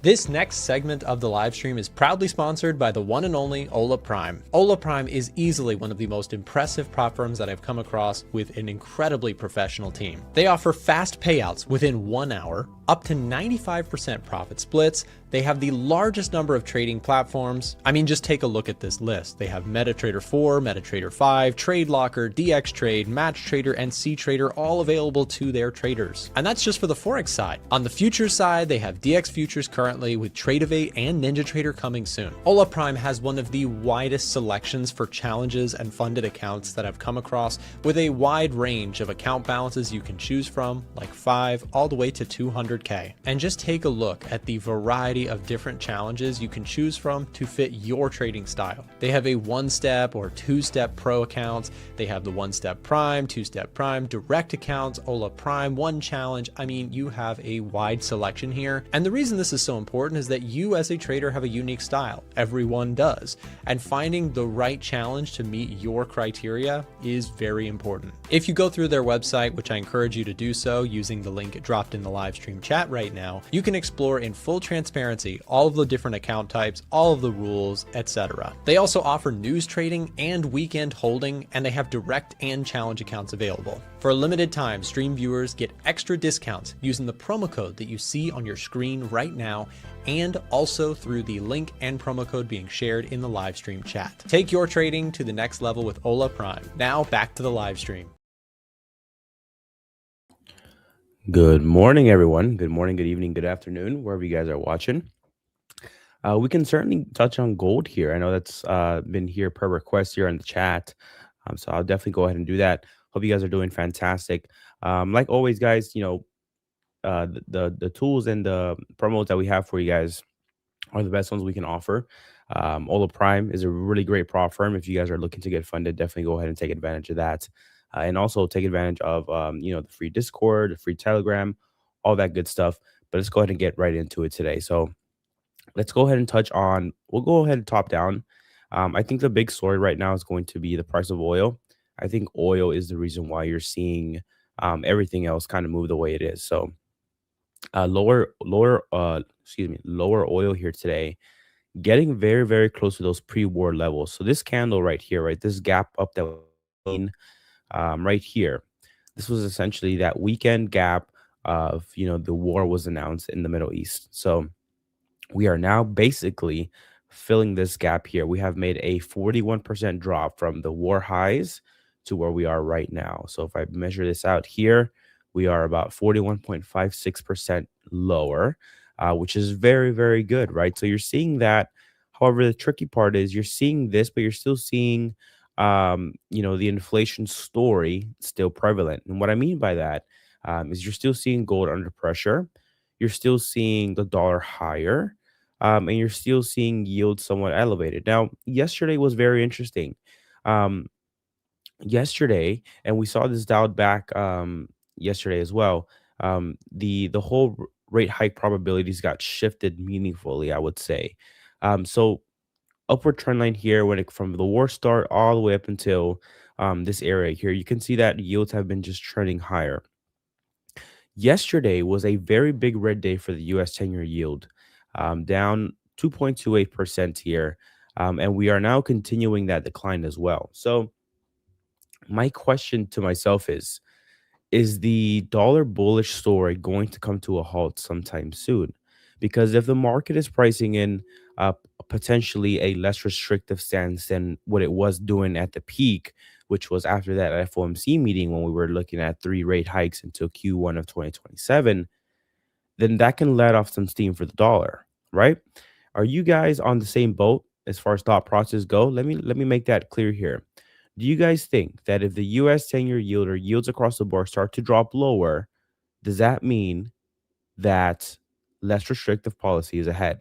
Let's get your thoughts. Say 1 in the chat if you agree with that. Say 2 in the chat if you don't agree with that. We're starting to see that a little bit here. So you're starting to see oil make some significant progress. And I think the bond market is saying, okay, if oil's making some significant progress, then perhaps, you know, the Fed can chill out a little bit on those rate hikes, right? That's kind of what I'm thinking there. So Kier saying 1 in the chat, ATM saying 1 in the chat as well. So I think that you can look at this as a lens, as a gauge to see when the story will flip for the dollar, in my personal opinion. I think that'll help give us some clues in gold and in the dollar as well. So let me give you some context here. I have been a dollar bull for a very long time, right? Since the beginning of this year. Then I was proven wrong first 2 months, but then it ended up being ultimately right. The war started, oil lifted up, and because of that, the whole world started pricing in a more restrictive policy. You can see here, right? So this is yields, right? Yields were coming down. You can see here right before on the left side of this white line, yields were coming down, right? Then the war started. Then they came up. You can see like this V shape here, right? Here with Europe, here with Canada, here with the US. There was a V shape in yields, global yields, right? Now they're starting to come back down again. You can see like in the UK, Australia, the US has been a little bit stubborn here. You can see that it's still kind of trending higher. So that relationship, you can see that divergence between Australia and the US, right? From right here, Australia is kind of trending down and the US is still trading higher. Hence why Aussie dollar is lower, right? You can see that across the board, right? So same thing with here. Canada lower, US higher, hence why dollar CAD's going up. You can make this, you can assign the two relationships with every single currency pair. This is kind of what I use for. But essentially what I'm trying to get at here is that yields now, even the dollars, are starting to kind of trend lower as you're starting to see oil lower. So coincidentally, you are here at the 102 level of resistance on the dollar. I think that's a pretty solid level where if bears want to step in and really assert dominance and really say the Fed is not going to cut 3 times in 2026 or in Q1 in 2027, we're going to dial it back. This is the opportunity to do so. So I think DXY 102 level resistance would be that shot. Now, if I'm saying that, that means it has to be the case here for gold as well, right? Now with gold, you're kind of free falling here, right? There's no technical structure, I would say, to kind of gauge the next floor unless it's all the way over here, right? This is kind of what I'm looking at for gold. Next level of support at 3,400. You could kind of say maybe this right here, if you want to call it that, then fine. So that means that this would be another level where, again, the bulls will have to step in and say, hey, yields are lower, oil's making progress. We're going to dial back those rate hike odds, right? So that's kind of where I'm at here as far as everything goes. I don't want to make any assumptions and jump the gun, but I do want to be very mindful of what's going on here. If you start to see probability start to shift meaningfully, so let me go to CME Fed Watch here and see what's going on, because they were pretty aggressive last time I checked. So let me see here. Probabilities. Yeah, so I did have some all the way up in this third column here. You're still looking at a 48% chance, dang near 50% chance for a rate hike in September. That is still on the case. That's still on the table. So, but the third cut, right? The second and third cut is still plausible, I would say. So I'm gonna watch for that. I'm gonna continue being, continue using yields as a compass for me, right? If I was using yield as a compass for dollar to the upside, I need to also look at them for potential dollar to the downside moves, right? So this is a level of support that I have had here for the US 10-year yield notes. The yields going higher, right? This was resistance. You broke above, you stayed above it. And so now we are trading below it. So I'm going to be watching for it, right? I'm going to turn this into resistance here and see. Again, I don't want to jump the gun. I also want to be mindful of the edge finder. We're still getting a very bullish reading on the US dollar. Here's another thing that we need to be mindful of, right? Yes, oil is making some progress. And yes, yields are making progress as well. But the US dollar, the US is still printing some pretty dang good data, I would say. So you still have a solid labor market. You have stronger growth. You have inflation that's elevated. So until that is over with, and so you start to see cracks in that, the dollar story still looks very, very strong. Now, one could jump the gun and start to look at these forward-looking indicators, because let's be honest here, oil is considered a forward-looking indicator for inflation, and then the yields also are kind of like the market's gauging of rate interest rates, right? So you could jump the gun and front run the idea that that's the top right now. I personally don't want to do that because the story is still strong on the dollar. You still have a very bullish score of plus 12 for the dollar. Again, you have strong growth, strong inflation, strong labor data. So I don't want to jump in front of that freight train. Could I catch the top? Sure. But is the risk to reward there for me? No, right? Because if the next level is 103.5, then I'm definitely screwed if I jump the gun right now, right? Maybe the dollar stretches all the way up to here and then it drops. You never know. So because I don't know, I don't want to guess that. So I'm going to wait. I'm going to wait for a couple data misses to hit, right? Maybe you get some retail sales that don't come out as good, or, something happens, right? We are about to approach a new month. So new month means new data releases. So as long as we're patient, we can go ahead and make the right decision. So that's kind of my call there. So similar to gold, right? Gold looked very attractive to everyone when the war started. It was a safe haven, et cetera, et cetera. But the edge finder told us to wait. And thank goodness that I did, because had you bought gold on that war open, you would have been crushed. You would have bought right here. This is the candle right over here. This candle on March 2nd, 2026, right here. You would have bought at the literal very top of gold. And you could have avoided all of those losses if you just would have waited on the edge finder to tell you it's fine now. So I'm going to continue with that. So very, very bullish reading. I'm going to be patient. Am I looking to short it right now? Absolutely not. You're still also getting some very bearish readings on Aussie dollar, on Kiwi dollar, on Euro dollar, on pound dollar. So it is just not a good look right now. So until data points start to shift and you start to see some weakening scores on the edge finder, then at that point I would consider putting a short position on the dollar. But for now, I'm still buying dips. Honestly, I'm kind of waiting on buying a dip because right now I'm not really doing anything. I like Euro dollar short. I like Kiwi dollar short as well. I like Aussie dollar short as well. Just a lot of things that I'm looking at, right? Aussie dollar here is a very interesting one. You can see here if we go to a weekly time frame, you can see that this was a level of resistance here many times, 1, 2, 3, 4 times. Became support here. You're now at that level of support again, and you have that 200-day moving average as well right there. So it can go either way. If you find some buyers here, like if you start to see the case where oil's lower, yields are lower, but then you're also starting to see some weakening US dollar numbers, then Aussie dollar looks pretty good to buy right now because you're at a level of support that was once resistance, and you have that 200-day moving average as well holding as dynamic support. The contrary is also true. If you start to see, or if you continue to see resilient US data and crippling Aussie dollar data, then that's bad. And if the 200-day moving average fails, then this could be a similar type of free fall situation for Australian dollar. So you're kind of at a good spot. So I would say, continue to be patient. I'm continuing to be patient. I had a great month this year, so I'm fine on that. I can see the market with clear eyes, and I'm pretty much ready to go either way. But you don't want to jump the gun, especially when you have a lot of these asset classes just sitting at important levels, waiting to make a confirmation, right? Aussie dollar is waiting to make a confirmation up or down here. Dollar index is waiting to make a confirmation up or down here. It's sitting at that level of 102, right? Pound dollar as well, sitting at a very solid level, waiting for a direction up or down.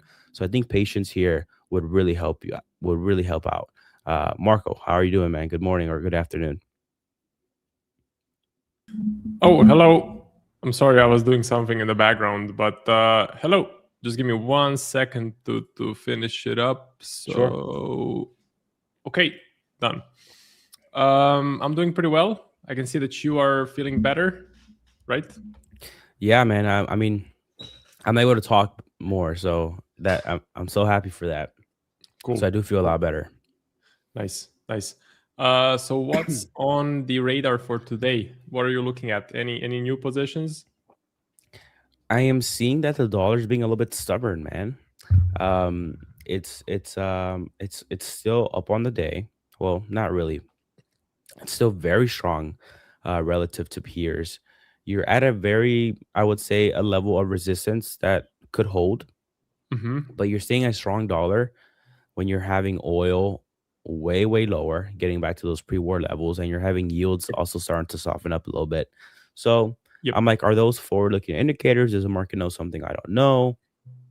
I was telling the audience here, yes, those are true, that lower oil and lower yields is something that could push the dollar lower. In fact, I've said that many times on the channel. That will be one of the confluences that I look for when I think that this train is over with, right? It's losing some steam. The third pillar, I would say, that is keeping this up is that the data points under the dollar are still strong. So those haven't really shifted. So until you start to see those cracks, then it would be all stars aligned. You have oil lower, yields lower, and you're starting to see misses in data for the US. Then at that point, you have a very solid case to go ahead and pursue with dollar shorts. But right now, you do have, we're at this very important level here as far as news goes. We had jobless claims today, which came out well. GDP came out well. You know, so you're still like fighting a really good case here for the dollar, which makes it tricky. So yeah, that's kind of my thoughts. Yeah, personally, I just took a long on GU. So, and I'm in a short on USD JPY.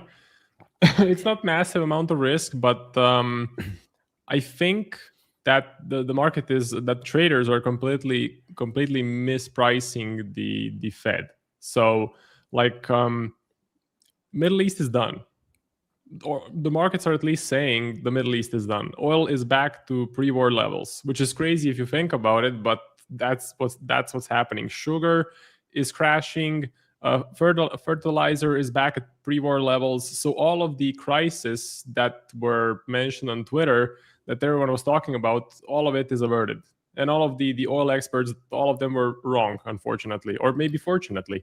So the Fed meeting happened before all of that, right? The Fed meeting was hawkish and Kevin's speech was hawkish, but it all happened before we got oil back to pre-war levels. So I believe that instead of one rate hike, we could get most likely neutral for this year, but maybe even a cut, because the numbers right now are essentially the same as they were pre-war. So let me show you something. So we can keep your screen just for me to open Twitter. Marco, is the war even over? Sorry? Is the war even over? I would say no, but the market is saying it is. So that's all. You know, I've been out. I've been kind of out of it, so I haven't really been too dialed in. But I'm like, is the war over or not? I mean, it's a 60-day MOU, but like the market thinks it's over. So if we look at this is the data pre-war, February 25th, and this is the data now. So Atlanta Fed, let me load your screen up real quick. GDP is close. The crude oil is pretty much back at the previous level. Unemployment rate is lower. Claims are pretty much the same. The inflation is actually, I think it's even lower, but look at the pricing. So this is, I would say that the last two numbers are the most important. So inflation is pretty close, but the pricing was 2 cuts pre-war, and now we have 1.5 hikes priced in. I would say that's completely unrealistic, and some sort of a rebalancing will need to happen. Even on the Fed Watch tool, if we open that up, Fed Watch tool, and if we look at the end of 2026, we have a 40% chance that we get a rate hike and 30% chance we get 2 rate hikes. So I think that's just not needed, because inflation should naturally drop down as the Strait of Hormuz has been open and as the energy crisis has been averted. So I think we actually could get into some nice positions even before most of the market realizes this. You can do it for rates, so you can, or sorry, for yields. So you can go short on the 2-year yield, or you can buy the 2-year bonds, or you can sell the dollar. So for me, it's too complicated to structure a short on the 2-year yield. That is why actually buying GU seems like a good option to me. So on GU, we're at this level of support. We have hit that level of support how many times? 1, 2, 3, kind of 4. So at least 4 times already. And we're getting some positive news out of the UK in terms of the political situation. So Keir Starmer is out.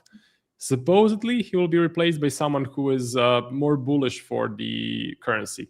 So more bullish for the pound. That's at least what the market is expecting. And that is why this could be a good long position. Again, not massive risk, but I do want to get in before the market starts realizing, crap, we may not get the rate hike that we're thinking of. Like it's no longer needed. I may be missing something, but if you can enlighten me, feel free to do so. Because to me, it seems like why would we get a hike? It doesn't make any logical sense anymore. Yeah, I don't think I'm missing it, or I'm missing anything personally here. I think you're just playing the game of being early, and if you're being early, then the reward on being early is you get to make the whole move. And when you're not early, you miss part of the move. That's the trade-off. That's always a trade. There's always a trade-off. You're in a position where you're willing to take the risk to get the entire move up. There's nothing wrong with that. I did that with dollar yen back when you interviewed me, Marco, when we were over here at 140. And it was tariff. It was a bunch of tariff talk. Okay. It was a bunch of tariff talk. And you had I think it was India that came to the table to talk, which India was one of the smaller players, right? The big ones were like the Eurozone, Europe, and UK, and Canada and Mexico. Those were the big ones. But it was basically, we were in a situation where the president was just going at it with everyone. Absolutely everyone was getting hit with tariffs. Big board, everyone's getting hit, right? Everyone was on the hit list.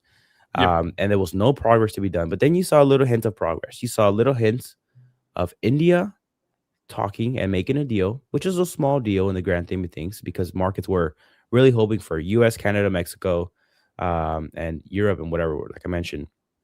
And it was another country as well. But to me, I was like, okay, if India is stepping up, what happens? What's the market reaction when more people step up?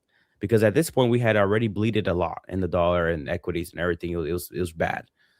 So I took the risk, and I was like, I want to be early to the trade to get the entire move. Now, the trade-off on that is that I'm putting risk on the table too early, and if I'm wrong, I'm wrong.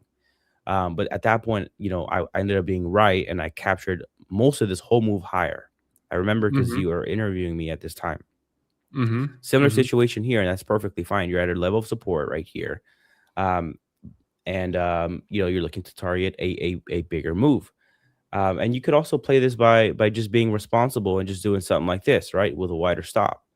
Now, if you're and I'm talking to you, Marco, I'm kind of talking to the traders in the chat here. If you want to be early on the move, you can't have an expectation like this. You cannot, right? Because you're most likely going to get stopped out. If you want to be early on the move, you got to allow the thing to breathe and do its thing.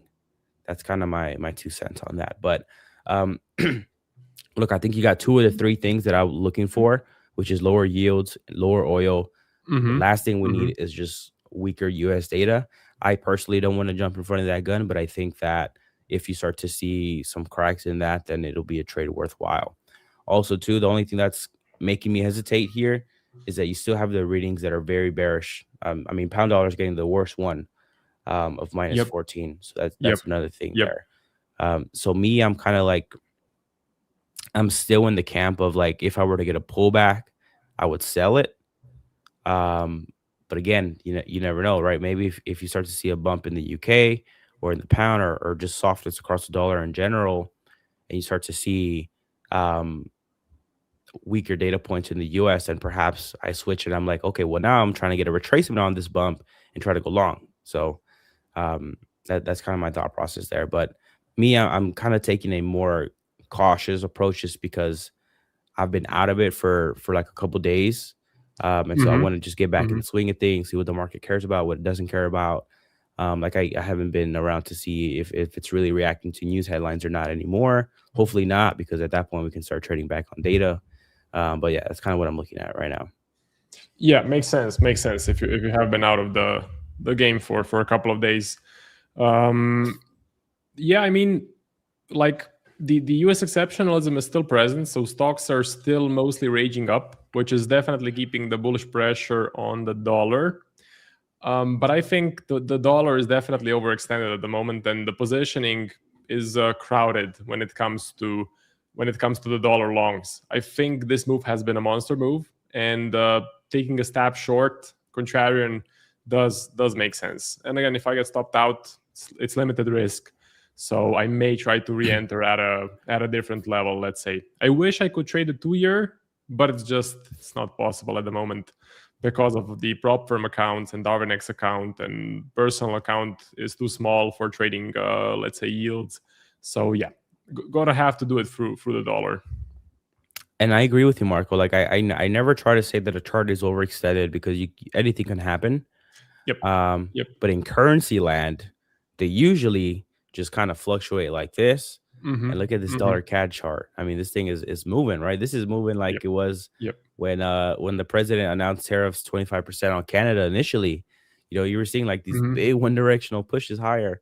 You're starting to see that in dollar CAD. So not to say that it's overextended because anything can happen, but this is a very one-sided, crowded position trade, I would say here, dollar CAD specifically. And if expectations starts to get disrupted, similar to like this looks like gold, right? Gold 2026, early 2026. Same thing here. When expectations get, ruffled and positioning is crowded, one-sided, you see moves like this. So I'm not here to say that the trade is wrong. I'm just trying to be mindful of the timing here, but I'm saying that, there's a chance, there is a world where something happens to really disrupt the trade. Yeah.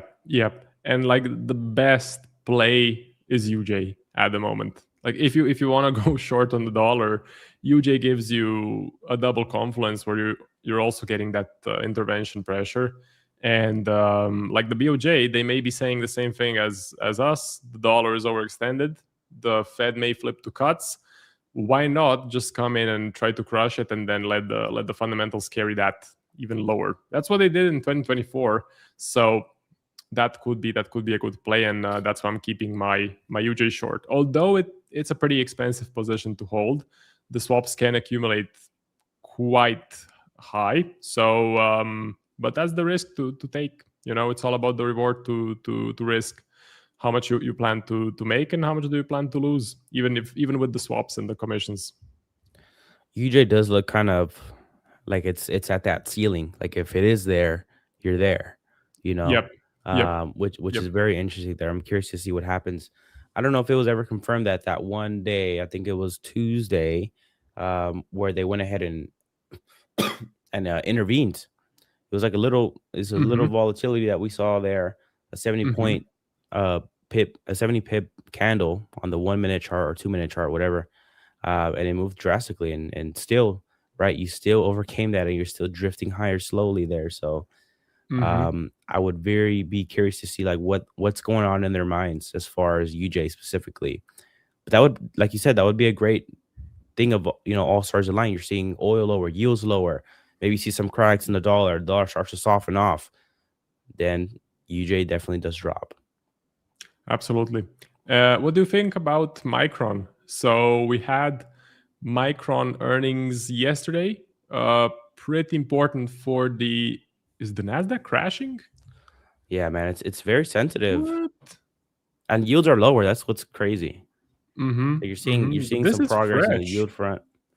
And let me go to the 1 hour. Yeah, this is this is fresh right now. This is right now.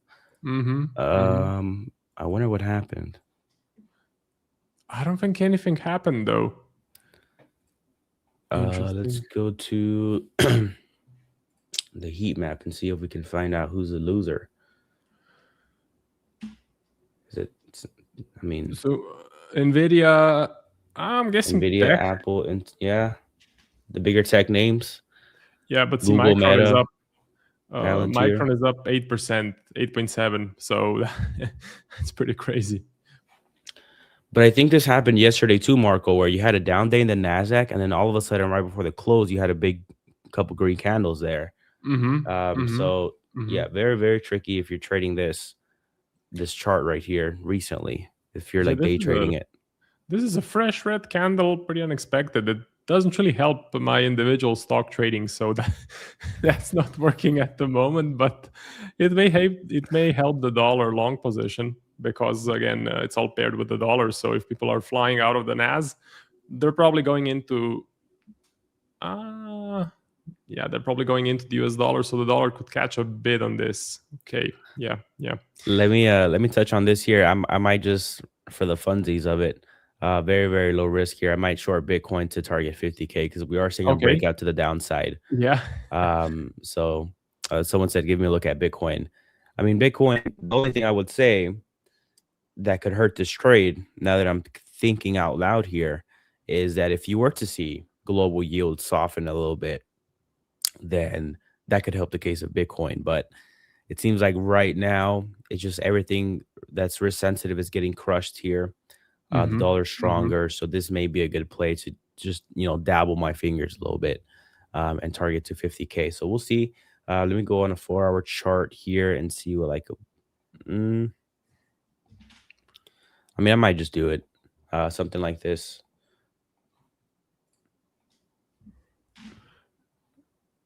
And then 50K is all the way here. So 1-to-1. So it's not a bad play. What is it doing on Edge Finder? It's probably neutral. Where are you at? Let me type it in. Yeah, I can't find it. Oh, it's getting a bullish reading. Okay. All right. So I'll stay away from it then. Yeah, it's getting bullish reading. I think this is a good play, actually. Down to 50K, very likely. And like the MicroStrategy situation is not helping. And Michael Saylor and that whole gang, that's definitely not helping the Bitcoin situation. And also, I'm not sure if you caught that, but Binance, which is a big crypto exchange, is kind of going out of the European Union market. So regulations are getting tough, and they're needing to step out. That's definitely another bearish catalyst for crypto. So not great, but approaching capitulation. So once we go on Twitter and once we see like Bitcoin is a scam and Bitcoin down to zero and Bitcoin is never going to rally, that's usually the best time to buy. Usually the best time that Bitcoin will reverse. And I think it can go down 70-80% from the peak for sure. Like 40K, I wouldn't be surprised. 30K could happen absolutely. 20K, I don't think so, but I think 30K could be a nice bottom there. We're at the if you were to get a drop to 50K, you're at the 61.8% retracement of its all-time kind of history there, which which I think would be fair. So yeah, I'll leave that at that. I'll look at it, but it's getting a bullish reading, so don't quite know there, but it does look like a quick stab to the downside could work, but we'll see. But Marco, I don't want to force that trade either. I like just like kind of just looking at everything and looking at it from both sides here. Since I don't have any positions on, but I'll go ahead and leave you to it, man. Thank you so much for the conversation, and can't believe it's already Thursday. So I'll talk to you tomorrow. Sure. So see you tomorrow, Alan. All right, man. Take it easy. Bye. Yep. Goodbye. Okay, let's continue with the charts. So let me just expand this a little bit. If you're wondering about my stock picking, so I have, let's just remove the ATR as well. We don't need it. I have Caterpillar and I have GH.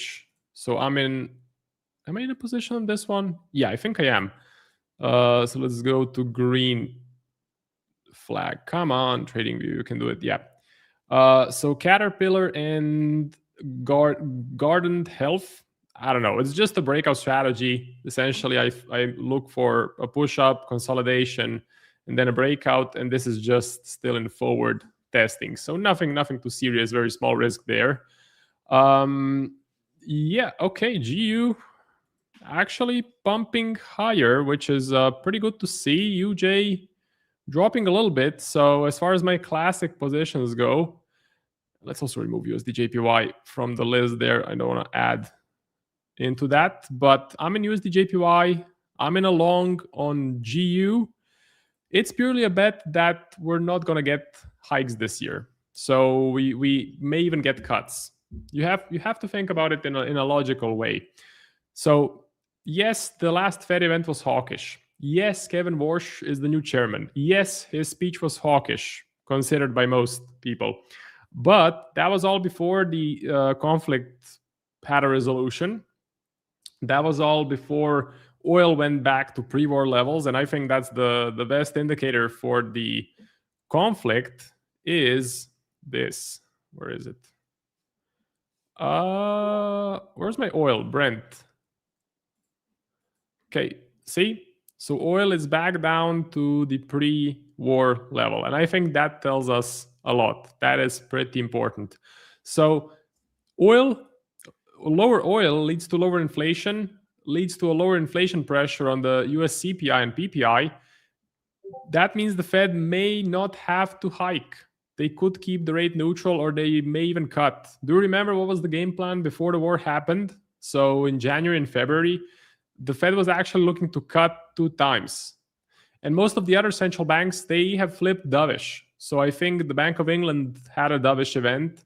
The ECB had a dovish event as well. So that tells you something. Most central banks, they move in tandem. They tend to follow each other. So if those guys are backing off and becoming more dovish, I think the Fed could do the same. So I'm trying to position myself for that. If you're looking to get funded, do check out Ola Prime. So let's do the stream sponsor segment now. So the code A1 Live gets you 35% off any Ola Prime challenge. So a couple of things I like about Ola Prime. First, they have a very good Trustpilot. They have a score of 4.6, which in the problem space is considered golden almost. They don't have a consistency rule, which means you can have a huge winning day and it won't be an issue. If you have been trading with prop firms, you would know that the consistency rule for swing traders is a big problem. So Ola Prime, they don't have that, and they have a very good price. So 35% off. It gets much cheaper than FTMO, E8 markets, 5%ers. So it's a great price. The link is in the description. If you want to check it out, click the link and do use the code A1 Live. Okay. As far as the rest of the market goes, so what can we see here? Nikkei is raging up. Nikkei, I actually had a buy limit. So I had a buy limit. If you were in the A1 Discord, you would have gotten the trade idea, but I wanted to buy at the 20 MA. So I had a buy limit in the market. It didn't get hit. Nikkei just exploded up without me. So I have to look for another correction. I have to look for another pullback to the 20 MA. That is the game plan on the Nikkei. Another pullback there. But it is my favorite index, absolutely. At the moment, so the Nikkei is better than the Nasdaq, better than the S&P. I think Japanese stocks have finally woken up. I think the Japanese government is very dovish, similar to Trump. So Trump keeps the stock market as a scorecard. I think the Japanese government, the current one, is similar. There's a lot of undervalued Japanese companies that are actually worth more than their fair value share or their share price in the market. So the Nikkei has also been massively lagging in the 90s because, I'm not going to get into it too much, and also I'm not an expert, but Japan had a lot of problem in the 80s and the 90s, so the stock market also suffered as well. This may be the time where the Nikkei is catching up to the S&P, catching up to the Nasdaq, and of course even beating the S&P, beating the Nasdaq.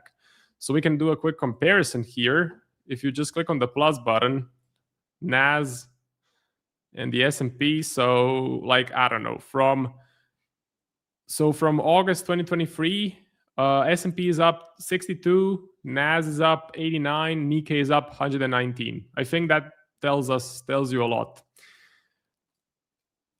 Let's see, do we have any questions? I'm getting an alert.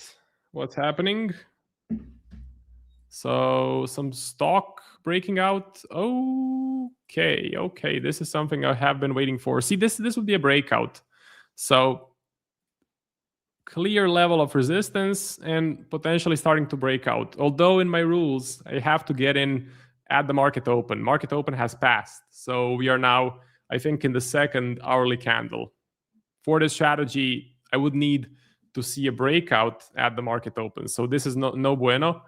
And I'm not sure if I can trade this stock on some of my accounts. So I will look into that after my segment ends. Let's see. What do we have in the comments? Bitcoin, silver, gold. We can do gold and Bitcoin. Gold, I don't know. So I think this could still be a nice general area for gold to bottom out. But do I want to place a buy position? No. I tried that. Also, why is this in bold? Like, why is 5K, 5.5K, 4.5K, why is it now in bold? Is that a new update? I'm guessing it is. I don't like it. Anyway, so I did try to go long. It didn't work out. I know Nick is short, which could also be or is actually a pretty nice trade because I know he's running very decent profit. But we are now sitting at a level of support. Rate cuts should be actually bullish for gold. So rate hikes are bearish, but rate cuts are bullish. And I personally believe rate cuts are coming and that the dollar weakens. So if the dollar weakens, gold should actually go up. Okay? So I don't want to touch gold at the moment. As far as Bitcoin goes, I think 50K is a good target. I think we are sitting at a level of support, so I wouldn't like going short, and the edge finder is bullish, which complicates things even further. But if you specialize in Bitcoin and if you did your research, aiming for 50K, taking a brief short position, short-term short, would be nice. Let me see MSFT. No, not MSFT, but MSTR. So MSTR, yeah, this thing is just going lower and lower. This is Michael Saylor's company. What about SpaceX? I always look at SpaceX because it's so fun. For some reason, I would like for this to go lower because the fair price is around 100, and then I would maybe look to get in on an uptrend. So if this actually happens, which I don't think it will, but you can start getting in on the uptrend because you would then pick up the company at a fair value, and because of the Elon Musk factor, there would probably be a nice steady uptrend to take advantage of. So let me see what else do we have in the comments that is interesting. Aussie Swiss, Aussie NZD, BTC buy or sell, sir? Well, for me, it's more a sell, but I'm not looking to trade that. As far as currencies and gold right now, I think setting out would be wise. DXY daily could pull back, and that would be bullish. I think the DXY is overextended. I do agree with that, and I do want to play that. I am actually playing that through UJ short and GU long. But this is absolutely overextended.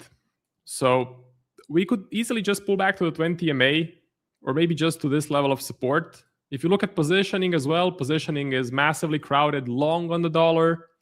I think this could be a good pivot point. And I want to definitely take advantage of that. I have reached the end of my segment. So in 30 seconds, you'll have James coming on the stream. I want to say, if you want to join the A1 Discord, if you want to get all of my trades, the newest signal was the GU long, which is already working quite well. So it's already in profit. If you want to get access to all of that, plus Nick, plus Chris Pulver, plus Iwind, plus Alan, it's all in the A1 Discord. It's the best Discord in this space, and the link is in the description. And you can use the code Marco. Code Marco gets you 25% off. Okay? So thank you for watching. You can catch me tomorrow, and I wish you good luck in the markets. Goodbye. If you're enjoying the stream right now and would like to join us beyond just live streams, consider joining our free to join Telegram channel. Inside of our Telegram channel, we're sharing daily market analysis, bonus clips from the live streams and videos, giveaways to our products, prop firms and brokerages, and much, much more. So like I said, if you're looking to stay up to date with ideas that we're looking at in markets, even if you can't make it to a live stream, consider joining our Telegram channel down below in the description of this live stream, or being dropped in the live stream chat as we speak. Just click that link, it'll navigate you over to Telegram, click join, and you can come back to the stream. It's totally free to join, and if it's easier for you, you can also just use the QR code that you see on the screen right now. Now back to the live stream. Hello. How's everyone doing? Hope you're all well. Hopefully the chat's working today. Yesterday, I do apologize. I was sat here talking to myself for half an hour because the chat was frozen and I thought no one was talking. So that was a little bit embarrassing in hindsight. Sorry guys, give me one moment. I just need to quickly move the tab over here. Okay, there we go. So I closed Eurodollar yesterday evening. Yeah, yesterday evening. So I closed it around 1.36, give or take, slightly under actually, for a pretty nice return. Made about 5R or 5%, including obviously the scaling and the initial position. So yeah, really satisfied with that trade overall. And I'm really just waiting for a pullback now to get back into Eurodollar. The reason I closed it wasn't because I don't like the trade anymore. I actually still really do like it. The reason I closed it was just because we came into this 1.2 or towards towards 102. And we started to see a little bit of a slowdown here. So if we go to the H4, we just saw this little bit, this small wick to the upside and then this bearish candle. And I just didn't really like the look of it, given the amount and the momentum we've already had to the upside, and that we already have the previous high or the major high on the left. So it just didn't feel great. It just felt like a little bit of a slowdown in momentum. So yeah, I closed it. I booked the profits, and now I'm just waiting for another opportunity to get in. But yeah, again, I really like the trade to continue lower. The edge finder is still supporting that idea as well. So if we just check here, the US dollar is actually increased. So the US dollar is very bullish. It was 10 yesterday. It's now gone up to 12, which is really nice. We see the dollar pairs still very bearish. So Aussie US dollar, New Zealand US dollar, Euro US dollar, and Pound US dollar, all very bearish. So I think it's a very simple path forwards. There's not really much to overthink about, in my opinion, at the moment. So yeah, when it comes down to it, really, it's just a case of waiting. So as I said, I've already made money on the euro dollar, waiting for pound dollar to have a pullback. I would really like it to come and retest this previous support level that we have into this 61.8 fib retracement, something like this. I think that would be really smooth. And the same sort of idea applies really across the board for Aussie US dollar, gold, pound dollar. The US dollar CAD is a little bit different. This one's more tricky because it's just a relentless rally to the upside. There might be an opportunity to enter on a retest of this previous resistance level here. The problem with that is there's still... It's still a very much buying high type of idea here. Now, obviously, as trend traders, buying high normally isn't much of an issue. But in a situation like this, where we're still very deviated from the moving averages, the RSI is very overbought, and we've already had a multi-week rally in this market, do I want to buy right here? Personally, not really, no. So I'm going to stay away from dollar CAD for now. If we get a deeper retracement towards the 200 moving average on the H4, then yes, maybe I'll look to be involved. But for now, I'm on the sidelines. So I bought the Nikkei yesterday. This is a little bit of an accidental trade, kind of, not fully. Obviously, it was an intentional buy, but it was a very small position, really. So if you've been listening to what I've been saying over, well, basically since the start of the week, I was looking for the Nikkei to come into this 50% retracement and fill this gap. We didn't really get that. We got a lot of consolidation in this area. So I put in a small position, basically just to help me build a position if we did get down here, which is what I fully expected to happen. So I would have in, let's say half risk here, then put the other half in here, and, happy days, no problem. However, it decided to rally pretty much as soon as I entered. So I'm, not complaining, but it's a little bit annoying because, we could have had the full trade on, but it just didn't come down enough. It missed by, a couple of pips. So what can you do? I'm also in the DAX. This one is very simple trend following, just banking on some optimism. And yeah, that's pretty much it. The ECB not being quite as hawkish as they were, obviously given the situation with Iran, and we came down to this 200 moving average. Actually, obviously this was after the entry, but overall a pretty smooth trend. So just buying into that one. And I'm long Euro Swiss. So Euro Swiss is more of just a swap trade. Obviously, it's a phenomenal market to get paid to be a buyer of. So if we go, oh wait, you can't see this. Hold on. You know what I can do? I've got my tab stuck. This happens on Macs. If you've got a Mac, you'll know that. Oh, never mind. I fixed it. The bar at the top really gets in the way of the move in the windows. Anyway, what I was saying was, if we go to carry trade scanner and we find Euro Swiss, we get pretty nice swaps. Not fantastic, pound Australian is much better. But with Euro Swiss, well, the ECB's interest rate is 2.15 and the S&B is obviously 0. So we get paid pretty decently to just be buyers and hold. So once I saw the trend here established to the upside, we pulled back into the fib and shown a little bit of rejection. I thought, you know what? Why not try and get in on a little bit of a carry trade dynamic and see. Now, it's very similar to what I've been talking about with pound Swiss. So if you've been listening to me harp on about the pound recently, you'll know pound Swiss has come up quite a lot in our conversations. It's just a very bearish market, and it's very difficult really to be a buyer or a seller. Now, selling is generally much easier because you can just sit short, and eventually, based on the previous price action, eventually the trade will work out. Not financial advice, of course, but the downside to doing that is it's very expensive to hold. So it's, kind of similar, but with the slight change of trend here on the H4, I didn't mind taking an attempt. If it doesn't work, no problem. No problem at all. We'll let it go. But they're the current positions. So I'm above budget for the month, obviously, given the euro dollar position. So I've got a little bit of room to play around. And last update before I read your messages, the US 30 short I had got absolutely blown out of the water. So I was short somewhere along these lines. Can't remember the exact entry, but it was somewhere like this. It hovered in and out of profit. It did quite well initially. Actually, it might have been over here. So it did quite well. However, as soon as it started coming into drawdown, I closed it. So my stop was here. I closed it around this previous high. So yeah, about half, actually, about half risk or half a loss, whatever you want to call it. 0.5% on the loss there. But again, I'm not too bothered. Had a really good trade. So I've got that extra little bit of breathing room to take a bit more of a speculative lean, but that's enough of that. Hey, James, you got stopped out of AUD CAD? Oh, pound Australian. Yes, I did get stopped out to pound Australian. That's old news now.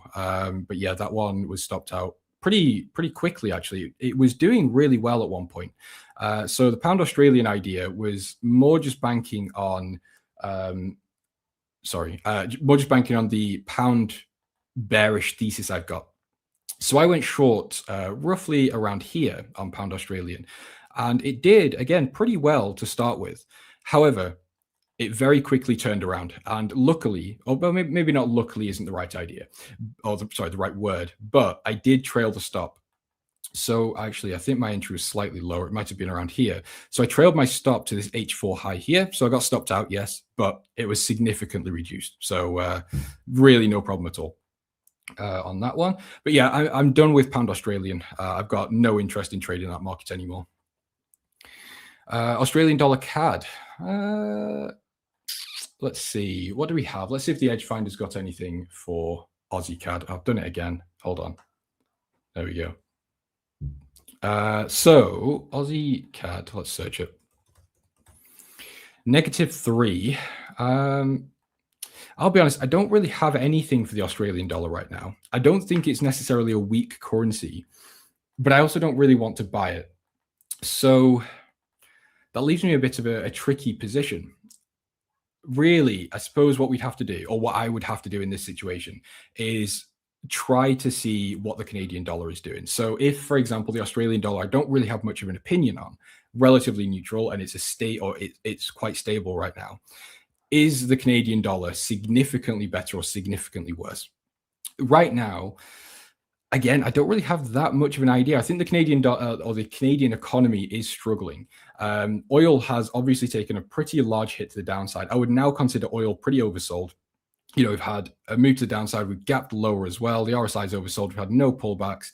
And we're coming down to actually the gap, basically initially where we had the Strait of Hormuz situation start. So I wouldn't really expect oil to be a huge driver lower right now, short term, just while we potentially have a bit of a pullback. So it doesn't leave me with really much to do on Aussie CAD. So if we're going just off technicals, I would say being a buyer makes sense, just buying into this really nice uptrend that we're in, basically following momentum. However, the H4 really puts me off that idea because we've just been sideways, equal lows, equal highs. There's no direction here. So yeah, unfortunately, I can't give you more than that. Naruto, you've asked me that question 3 times. I'm fairly sure you also commented on my YouTube video about that. Yes, I did take a loss on pound Australian. BTC USD. It's a good question. My H4 entry on the Nikkei is slightly above yours. I didn't get tagged in. Yeah, I mean, we can go back to the Nikkei in a second. Let's just take a quick look at, what was it, Bitcoin? Because Bitcoin was getting a bullish reading, but I'm not sure if it still is. Excuse me. It is. So it's getting a score of 7. So on a fundamental side, if we're following the edge finder, we don't want to open Notion. We do want to be buyers of Bitcoin. And of course, not financial advice. I need to clarify that. But again, keeping the workflow and the framework simple of edge finder, then go to the market, we would really want to have that long bias. So the problem I've got with Bitcoin is the structure and the way this market's developing at the moment is not looking healthy. So, we've got high. I just realized my camera has turned off. There we go. So we've got the high, we've got a lower high and a lower high on the weekly time frame, bear in mind. We're now seeing these moving averages get used as dynamic resistance.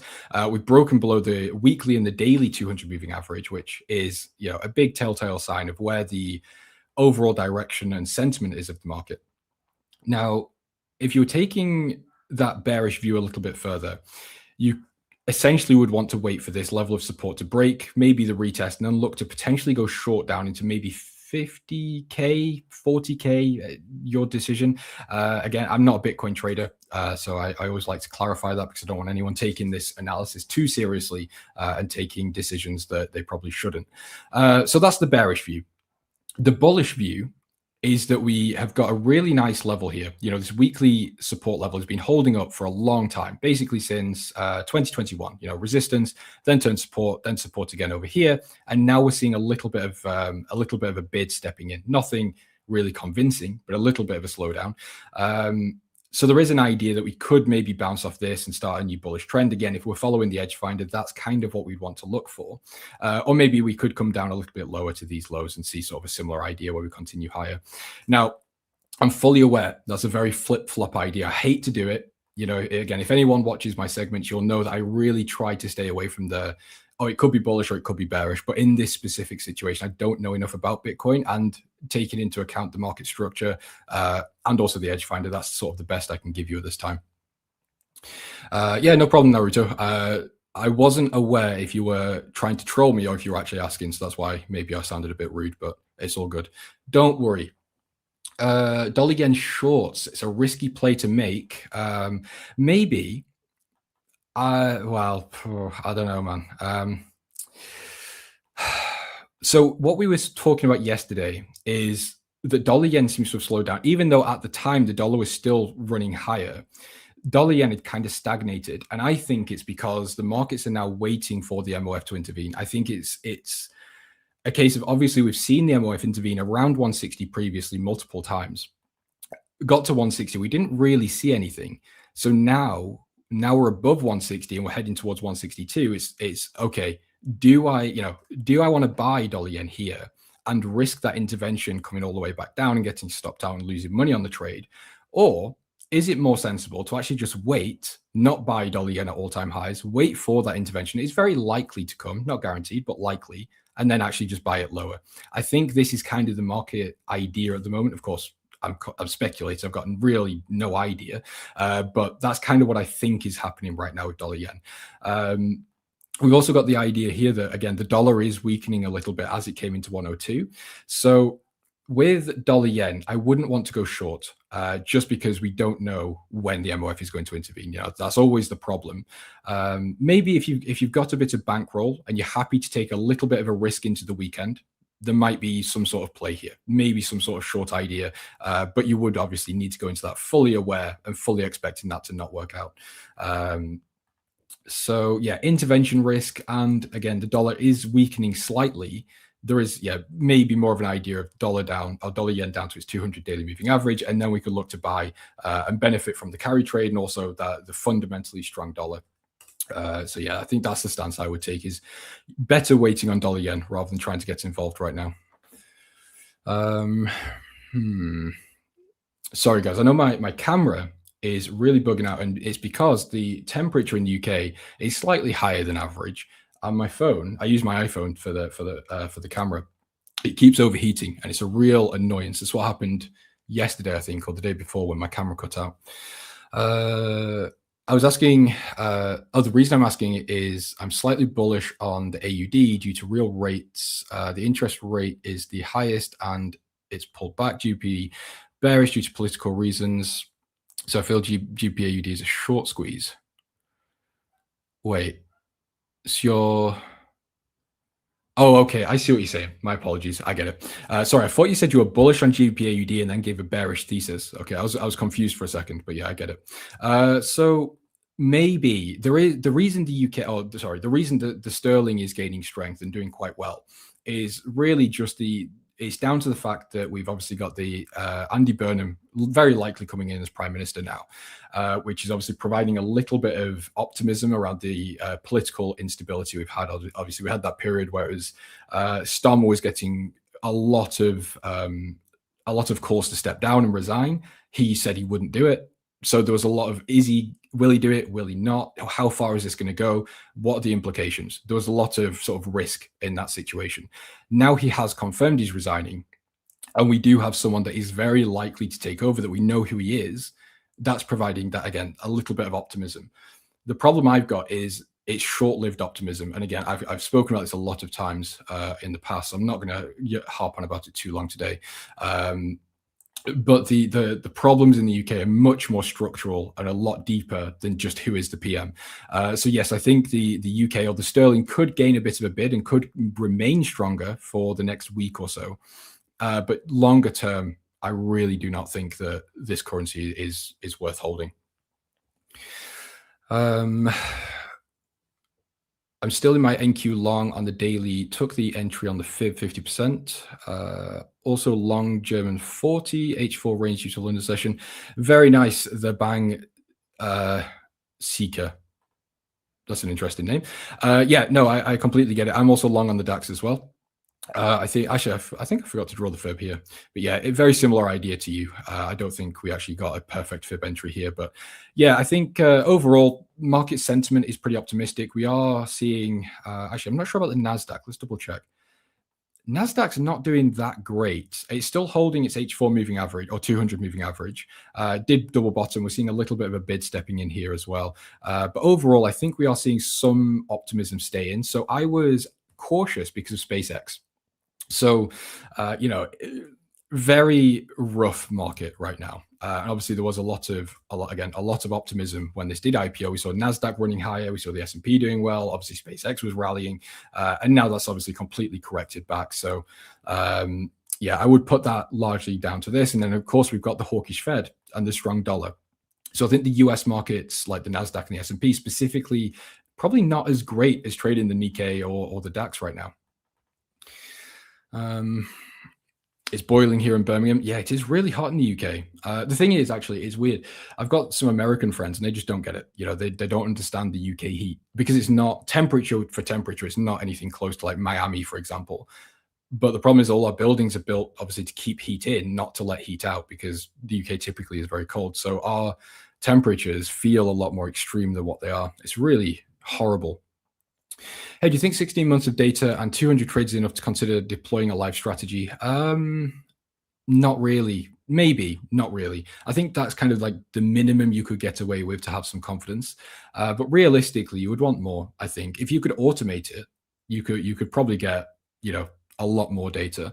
But obviously that's not always possible, especially if you're like swing trading fundamentals. So I think, yeah, 200 maybe is a good starting point to trade some small live capital or move it to live testing on a demo or something like that. But realistically, I think closer to 500 to 1,000 is that's a really solid data set to have, because it's not just about, 16 months, for example. That 16 months, where is that? And the reason, what I mean by that is 16 months sounds great, and that sounds like quite a long time in the markets. But does that account for things like the GFC, COVID, war, all these corrections and crashes we've had in the markets? Obviously not specific to the S&P, but the same thing applies for currencies, stocks, commodities. There's cycles that go beyond 16 months. So maybe extend your window to 5 years and try and double that sample size. Craigie, James, I like that you tried to avoid flip-flop ideas. Nice to have genuine traders instead of people who aren't realistic. Yeah, well, that's it. I try. I try my best to give as much as possible in terms of value. It's not always possible, like Bitcoin, for example. I don't trade that market, but I'll have a look and have a chat with you about it. But yeah, I can't always guarantee that what I give you is going to be A grade, but I do my best. I'm only human. I'm a fan of hot weather. See what I did there? Yeah, Grey Fox. I wish I had a fan in the office. I need to go and buy one, actually. I've got a really good one in my bedroom, but not in the office. And again, my phone keeps overheating, so it's a bit of a dilemma. I suppose I could tax write-off. I always see a strong dollar. What do you mean you always see a strong dollar? Are you one of those people that's always optimistic? That's not a bad thing. Historically, actually, yeah, maybe I won't say that. I was going to say historically, it's done you quite well, but then I kind of ignored all the downturns we've seen. But yeah, I think betting against the US generally isn't a good idea. The S&P, the dollar, I just don't really like to do it. And that's kind of a philosophy I follow. That's one of the reasons I really like my Euro-dollar shorts, because it aligns pretty much across the board. I don't like to really short the dollar unless there's a very clear reason, like obviously what we had over here, where we had the dovish Fed and tariffs. Negative swaps, so you get paid to be short.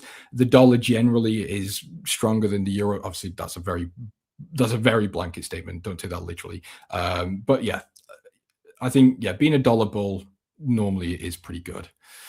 Am I a northerner? Yeah, born and bred northerner. Then I moved to the south. So I was born in Lancashire, UK. And then, yeah, I moved down to London for work when I was 17. I would have loved doing the edge. Wait, hold on. I understand. I would have loved doing that, but Edge Finder does not give data further back. I see. Okay, so you're using the Edge Finder backtest thing. I get it. Fair enough. In that case, I think it probably is enough. If you're using the Edge Finder and a swing strategy, I think it's probably fine.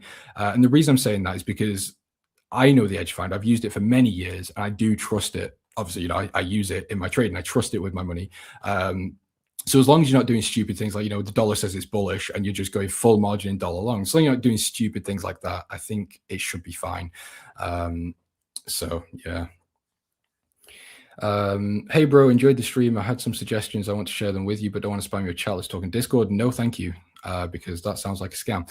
And strategy traded mostly FX pairs and some indices and gold. Fantastic. I mean, again, full Edge Finder listing there. I support it. USD CAD shorts now. Actually, hold on. Before I continue, let's just check time. Okay, I've got 5 minutes until Tiger takes over. So let's take a quick look at dollar CAD shorts. I really don't like that already, but we can discuss. So when we're looking at the markets, I'm going to assume you're a newer trader because you put it all in caps and you asked me, not told me. So I'm going to try to take this more from an educational view than an analysis view. When we're looking at these markets, like specifically currency pairs, we're obviously trading the US dollar against the Canadian dollar. So that means fundamentally we've got to say, why do we want to do that? Which one is stronger? Which one's weaker? And, why do we want to do it? Well, in this case for dollar CAD, there is, as far as I can see, and as far as I care about, there is no reason to. US dollar, very bullish with a score of 12. There is actually no US dollar. Actually, is it? Yes, sorry, there is. Dollar CAD individually. Sorry, not individually. Dollar CAD the pair, very bullish with a score of 5. So fundamentals are very bullish at the moment for dollar CAD. Then we go to TradingView. What do we see? Well, we see the bullish dollar that's just broken out of a 1-year range and about to break 102, maybe, potentially. I think we are on track for that. We've got the Federal Reserve, which is the central bank for America, that's pivoted hawkish and, again, provided a lot of that dollar strength. We've got weaker oil prices that's weighing on the Canadian dollar. Then we go, again, just basic technicals here. The moving averages on the H4 are very bullish. On the H4, I said the H4, didn't I? I think I did. The daily moving averages have all just flipped bullish.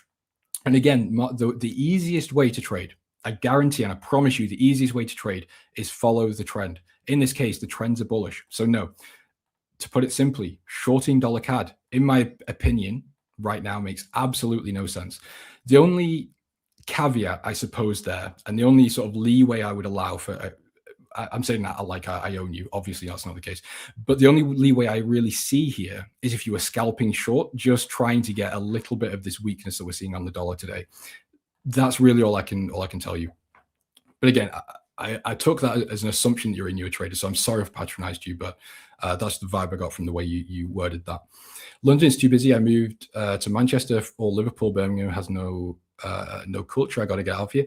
Yeah, I think the sooner you can get out of the UK, the better. I am considering moving to Manchester. So I moved from Lancashire to London. I was then a motion designer at some TV companies, then moved back up north when I started trading a bit more size so I could, support myself without jobs. And I moved back up north because cost of living is cheaper. But yeah, to be honest, the north is great, but there's nothing here. I miss going out for a meal or calling an Uber. I miss the conveniences of city life. I'm a city boy at heart. Sounds like a scam. Yeah, I'm assuming you mean the Discord message. Yeah, it does sound like a scam. Any other pairs you're looking for beside equities? To be honest, no. So this is another thing I'll leave you with before I head off. The market's running themes. And the theme right now is dollar dominance. Again, I've said this before, but the theme we had earlier in the year was Australian dollar dominance. And if you can identify these things, it makes your whole career and your whole trading process so much more simple. So in this case, I don't need to do anything. I'm not sat here trying to find a trade, trying to figure out what I need to do, where to trade, where to put my money. I know I want to be buying the dollar. And I could get to the entry and I'm wrong. It could go stop loss. But that's obviously trading. That's the risk we take. So in this case, all I'm looking to do is sell some dollar pairs. And now it's just a case of waiting for an entry. I already did this on euro dollar. I'm just waiting for pullbacks on these markets now. The only other one maybe is pound New Zealand, actually. And this would be a little bit of a hedge on my bearish view on the pound, but also mainly just trend following. So if I can see the pullback towards the 61.8%, see the pullback and see the retest of the previous structure or the previous resistance, that would provide the break, retest back into the fib, following the trend, buy. I think that might be a decent idea, but it's definitely not the top of my priority list right now. Follow the trend is by far the best trading advice for any trader, especially beginner traders. It is. As soon as I learned how to trend follow, my trading became a lot less stressful because the thing is, when you learn to follow trend, and the way obviously following the trend can mean different things to different people. The way I define a trend is with a 200 moving average and the 50 moving average, and maybe a 100 if I'm feeling spicy. So all I do when I'm looking at a market, are they moving to the upside? Are they fanned? So a fan like this, so the spread out. Yes, they are. Okay, the trend is bullish. Now I want to look to buy. Then I just need to, well, obviously I do this in the other order, but do the fundamentals also support that idea? Yes. Okay, I wait for a pullback and I look to buy. Or obviously vice versa for selling. If I don't see that, and it's something more like this, where the moving averages are crossing over and sort of train tracks side by side, there's no trade because there's no trend. So automatically it's written off with no trade idea there. And that already takes away so much of the work. So for example, if you watch a lot of like the ICT crowd on Instagram Reels or YouTube, a lot of the thing that they discuss is finding daily bias. You don't need to find it. Finding a daily bias is pretty simple. Obviously, trying to find the singular daily candles bias, maybe that's a different job. But I'm just talking generally speaking as swing traders, like 50 to 60% of the job is done if you can find the trend. Anyway, I'm really yapping today. I do apologize. I hope you guys aren't too bored. Gold sell, please. I'm holding targeting 38. Jace, in fact, I've completely run out of time here. I don't have time to do that, but I'm sure Tiger will go over it with you. Ladies and gentlemen, thank you very much for watching. Please don't go anywhere. You've got Tiger coming to take over the show right here. I'll see you all tomorrow. Enjoy the rest of your day. Stay safe. Don't get margin called. And thank you for being here.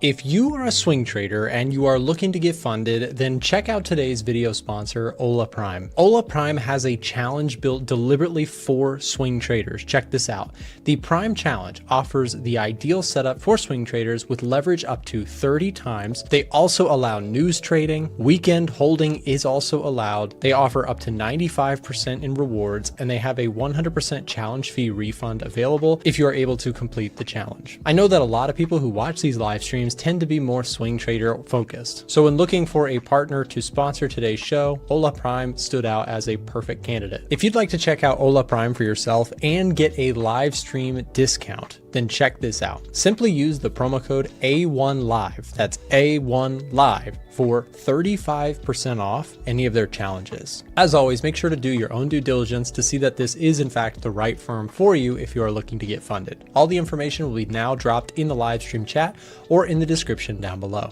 Now back to the stream. What's going on, everybody? How you doing today? Hope you're doing well. Happy Thursday. Coming on here to finish the show for you guys. I'm going to lead off with a funny story, a little self-deprecating story here. So, guys, for anybody that has prop firm accounts, you guys probably know about the 30-day inactivity rule. Okay, you have to have a trade open every 30 days. Otherwise, they just permanently close your account down for inactivity. So, for me, I got by the skin of my teeth. So the last trade I was in was that $1 short that I closed about 2 weeks ago. And I had it in my head that it goes by the just whenever you open or close a trade. Well, I was in that trade 2 weeks. So I literally today was day 30. So I had to quickly get into a trade just so I didn't lose my accounts. And I got 3 of them. So kind of a funny story. I should have known that rule better. I just thought it went by whether you open or close, but it is specifically, and this is for everybody, it is specifically you have to open one trade minimum every 30 days. Now, I know that sounds ridiculous because probably a lot of you get into a lot of trades, but for me, being a daily time frame trader, 4-hour time frame, you know, I've told you guys before, I'm lucky to see 1 or 2 good setups a week for the way I trade. And I just let time get away from me. I've been so busy on content creation and obviously not knowing that rule, which I should have because I used to work the rules in the Discord for Ola Prime. But anyway, time got away from me. Thankfully, I looked at my trade history and I saw May 26th. And I'm like, wait a minute. That's 30 days from now. And then I saw that I closed the trade, obviously, June the 5th, I think it was. So long story short, I had to go and open a trade. So I did so. Did go ahead and jump into the weakest one. I didn't really have a lot of time to figure it out because I wanted to get in something now. One of my accounts is in London with a company called Samuel and Company Trade. I don't know if you guys have heard of them or not.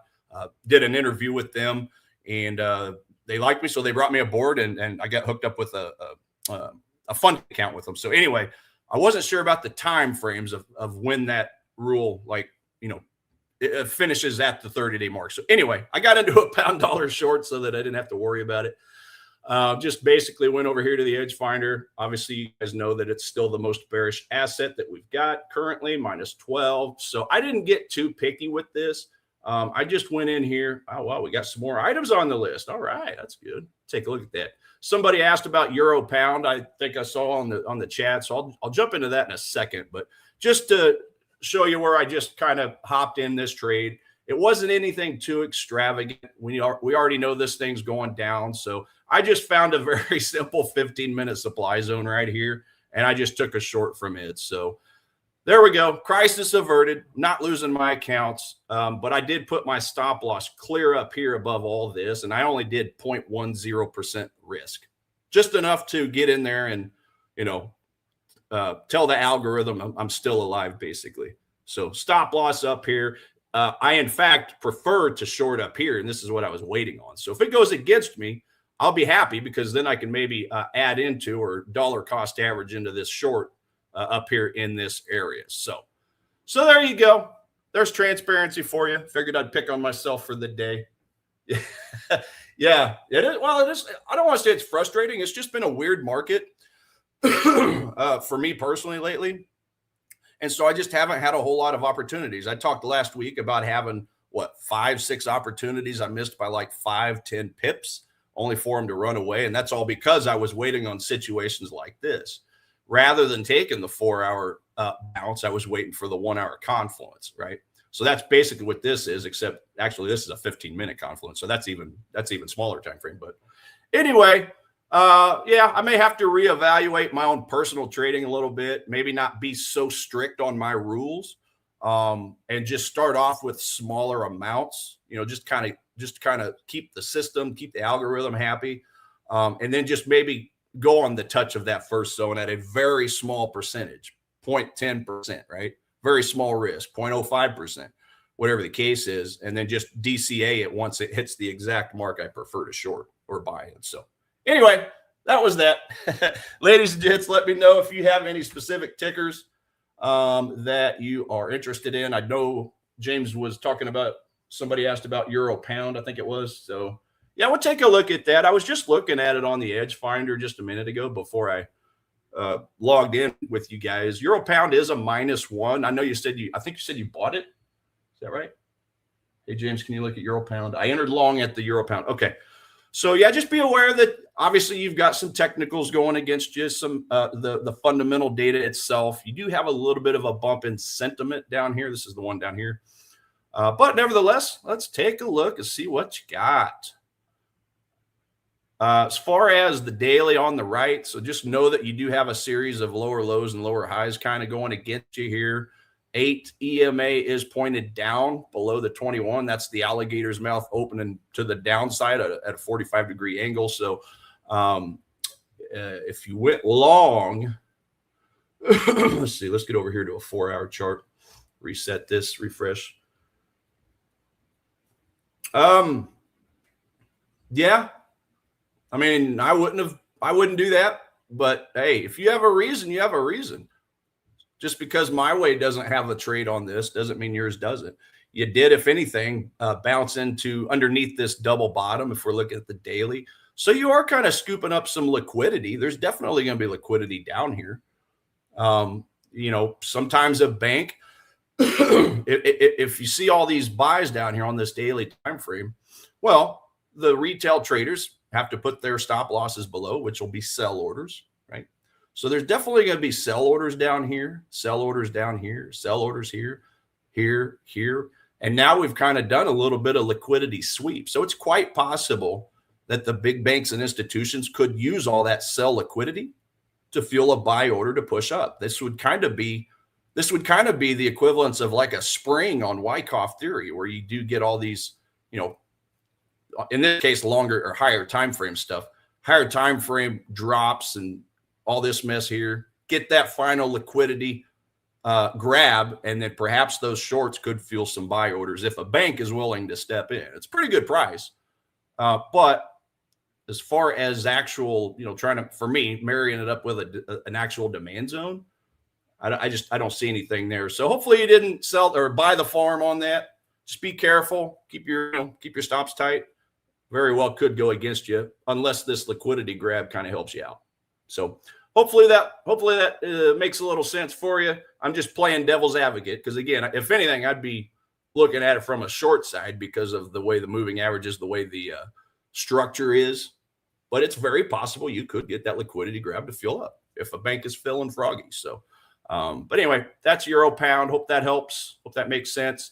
I would cut it quick. If you start dropping and dropping, just get the heck out of it. I mean, obviously do what you want to do, not financial advice. If that were me, that's what I'd be doing. I'd just be paying attention, not doing a whole lot of downside. But anyway, what else did I have over here? So we went over my silly trade I had to get in to clear that up. Go over here to top setups. Yeah, James said it perfectly, guys. We got nothing but dollar strength right now. And that's been some of the reason I haven't been getting into trades. Again, it's just been kind of blown away from all my pullbacks. So if we go over here to the majors, Aussie dollar, I wanted to avoid that. That's an easy one because we're in a demand zone right now. I don't want to be trying to short when we're in here, when we could possibly be getting some fight going against it. You have a 200 EMA on this daily time frame, and that's exactly where we've bounced. So, for me, I really want to see a drop if I'm trying to short Aussie dollar, which is what the Edge Finder is recommending that we do if we find a good place to time it. I just would want to see it blow through the rest of this. At least get through the daily demand. The weekly demand I'm not as worried about, because the daily is kind of my compass, guys. Daily, 4 hour. We did blow through the 4 hour already. I know I touched on that yesterday. I just want to leave it there just so I remember these things. And obviously I personally have an alert up here closer to the 70.70, 60 area for possible shorts. But yeah, for me, I just want to see this thing at least at the bare minimum close below the daily, but obviously preferably the whole thing, the weekly, but especially the daily before considering anything else. So just need to see a little more work done on Aussie dollar. Let's see, euro dollar. Euro dollar looks a little better, I think. We did break through that last major demand zone that I had marked up over here. We broke through this swing low. So at this point, I actually need to delete my curve analysis and figure out a new one. So it's a weekly time frame look like over here. Let's do this. Daily. Let's go back to weekly. So as far as a new curve analysis, I'd probably look at this swing low here, to be quite honest, drawing up a trend-based fib extension from here to here to here. And again, now we're looking at this swing low. We're looking at the swing high. This is a bigger time frame. This is your weekly. And just seeing the middle and just knowing, hey, if I'm trying to short, I would really prefer it to be higher up. That might be too high of a time frame, actually. Let's go back to a daily real quick. Yeah. Let's see here. No, that's probably about the best one. Yeah, don't really have anything on euro dollar. I mean, if we are towards the bottom of the curve, that is for sure. But again, the last kind of consolidation before the next big drop was really right here. I know I kind of pointed this one out the last couple of days. I'm going to stick with that, knowing though that on a weekly time frame, kind of dancing around in the middle. But all these dollar pairs are just super strong right now. So, you know, it's worth risking a little bit because of the strong bearish scores that we've got. In fact, they've gotten even stronger because we had the positive U.S. data come out earlier today at 8:30 Eastern Standard. So we had the core PCE. That was pretty well neutral. They revised up the previous one too, because I think it was 0.2. Let's double check that. Yeah, 0.2. So that was actually revised up. So pretty neutral, guys, when it comes to the core PCE number. The GDP number is the one that got a nice boost, and that's why we saw the dollar go from 77% up to 80 something now, 89%. Let's see, PCE, June 25th. Yeah, neutral, and then the GDP. Was that what it was? No, it wasn't the GDP. It was what did I just say it was? PCE and GDP. I was right. So the GDP got us a nice bullish box. It was bearish earlier, and now we have a bullish. So the dollar is all of a sudden knocking on the door of Japan saying, hey, I'm here. I'm here. So there's your two strongest currencies. Dollar got stronger. Rich got richer. Dollar yen at the very top. Euro has taken over the trail. Okay, it's the opposite of taking the lead. It's taken the trail of the futility score. Aussie actually looks like got a little bit of a bump up. The euro is still down there comfortably in the basement. It's partying by itself. Remember, it was partying with the Aussie yesterday when we talked about this. Aussie says, I'm too good for you. I'm moving up in the world. So pretty well, it's still on the bearish side.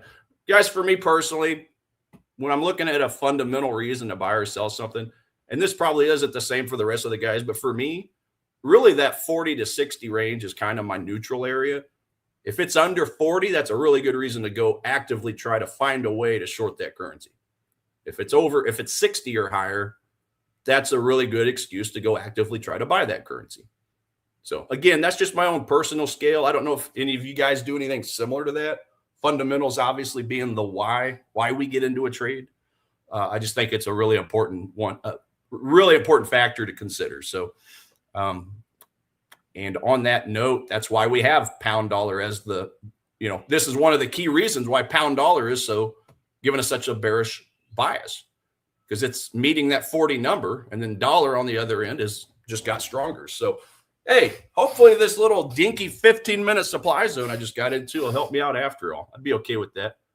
But yeah, I just thought that was kind of a funny thing to mention, if we go look at closed positions, you'll see what I'm talking about. Most recent open was May 26th, right there. And May has 31 days, so literally today is day 30. So by the skin of my teeth, that's kind of, you'll live, you'll learn. There's so many rules in prop trading. You guys would agree with me that sometimes some of those can kind of slip by. Dollar bullish or bearish? Absolutely bullish. Absolutely bullish. But yeah, just continuing through these dollar major pairs here. Euro dollar short there. Pound dollar we just went over. I got short. Again, I prefer to get a short up here because that's where I think I had an 8 hour. Yeah, a little bit of an 8 hour look up here with a gap under it. That's really where I was looking at. Kind of was a flip zone as well because this is a former demand. Going back to this point over here on a 4 hour. So that is why I was trying to wait for that point. But again, guys, 0.10% risk, very tiny, and my stop loss is clear up here above that swing high. And again, if we do continue to go higher, and I'll be happy if it does, then I'm going to DCA or dollar cost in once we bounce into that zone right there. So that's the plan for pound dollar. Now, Kiwi dollar is getting close to that zone confluence underneath. You can see right there. It's a daily 4 hour off to the left. Down here, pretty close to the origin of this strong move up. So I really don't want any part of that if we actually bounce into these zones. That's a pretty cheap place. That's a pretty good discount area. It's the lower third of the curve, guys. Swing low, swing high, wherever we want to put it. It's going to be much higher up. So this is automatically going to be in the bottom third. So yeah, definitely need a pretty good substantial pullback for Kiwi dollar, possibly here. This probably is going to be my least favorite zone. I kind of treated it a little bit as a flip zone on its own, but you know, the more I look at it, since I drew up this box, I think 2 days ago, does that candle look very good to you guys? You tell me what you think. That leg out candle, does that look like a strong one or a weak one? Pretty weak. Okay. The volume was okay, and that's really the only reason I even drew this up, and the fact that it kind of was a flip zone once again. But the reality is I would need a bigger I would prefer a bigger retracement, at least at the bare minimum up here to the 58.11 area for the Kiwi dollar for possible shorts, because that candle looks a lot stronger. You guys would agree. That's an expanded range candle right there. A lot of volume. Pretty good look overall. So that's why I didn't even bother putting my alert down here. Got it up here. Let me check the chat real quick.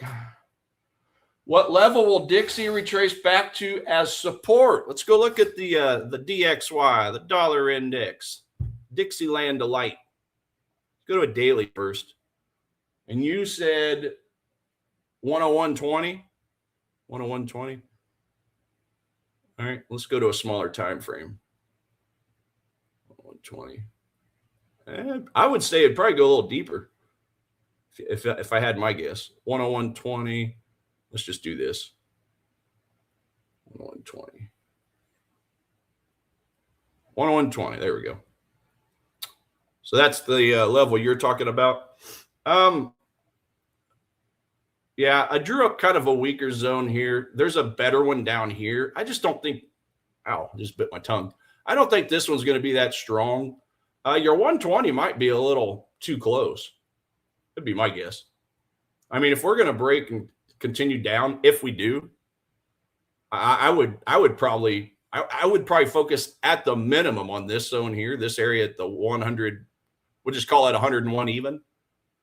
You do obviously have a little bit of former resistance. I would call this a weak resistance. I wouldn't call this anything strong. But that could come into play as well. That's a little bit lower than the 101.20 area. But ultimately, I really like this. And then we got the daily even deeper. So I don't think we're going to get down that far. Again, we got strong data that's come in. We're at 88% as opposed to 77%. If we continue to get yes, sir, yes, ma'am on the deal that we got signed last week, agreement between Iran and the U.S. without them fighting on TV all day with their respective legacy medias, then yeah, that would absolutely be very possible. But with right now, the dollar's going up on its own, just partly because of the kind of the rotation out of the tech sector and stocks. I don't know if you guys have noticed this, but if we go to SPCE, just looking at SpaceX, since it's open, we'll just take a quick look at that. I know this is a currency channel, but let's take a look at this. So we opened at 135 on the IPO. Trading views opened at 150, got a really big push all the way up to 225, and we've completely plummeted back to earth. Okay. So Elon Musk's rocket got a really nice liftoff, got into orbit and decided to come back, and now it has landed on the chopsticks on the liftoff pad, prior refueling. They've aborted a few days here. Are they going to refuel and take another liftoff? Who knows? Just as a joke, I put a $50 limit order on my Robinhood account at the $50 mark for SPCE. I still have it open. I put it on there the day of the IPO, but realistically didn't know if I was going to get anywhere close to that. Hey, if it drops a little deeper, you never know. I might get $50 worth of SPCE. Who knows? So I'm going to just leave it there for now. That's just kind of play money, throwaway money. It's not anything I'm really that serious about yet. But anyway, yeah, just to kind of finish on the Dixie, just again, looking at the daily, if we're looking for major daily support, I should say, it's going to be down here, that 99 3/4 area to about 99.5. That's where I'd be looking. But again, if we kind of drop into a 4 hour, we've now opened up the 100.34 area and that's the last expanded range candle we had. So here's the thing, and this is why I say that could be a little too close for you. All these candles up in here, like I would say all of these candles, these are pretty weak candles. Yes, they're continuing to climb,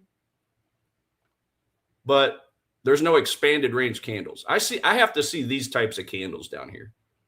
That type of candle. The basing of where these big, long candles starts, that's usually the demand zones I want to be buying from. Or if I'm not trying to buy it, I would at least expect a bounce from.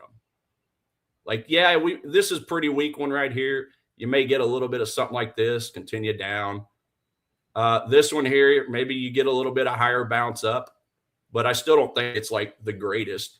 I would expect it to come back down and get a better bounce off the daily. And I ran out of real estate, but you guys see what I'm talking about. Okay. Very, very minute bounce here. Maybe a little bigger bounce here because it is a 4 hour with an expanded range candle and a gap. And then I would expect the biggest bounce from down here. Okay. Now, again, if they start singing Kumbaya and singing the same song, Iran, US, etc., if SPCE decides to launch again off the chopsticks, etc., we get the tech sector to kind of roll back around positively, then yeah, this thing could continue dropping. But for now, there's no arguing the strength of the dollar. And then while we're here, we might as well look at the other currency indexes. Look at Australia. Nice drop.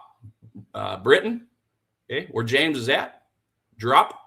Getting close to it underneath demand.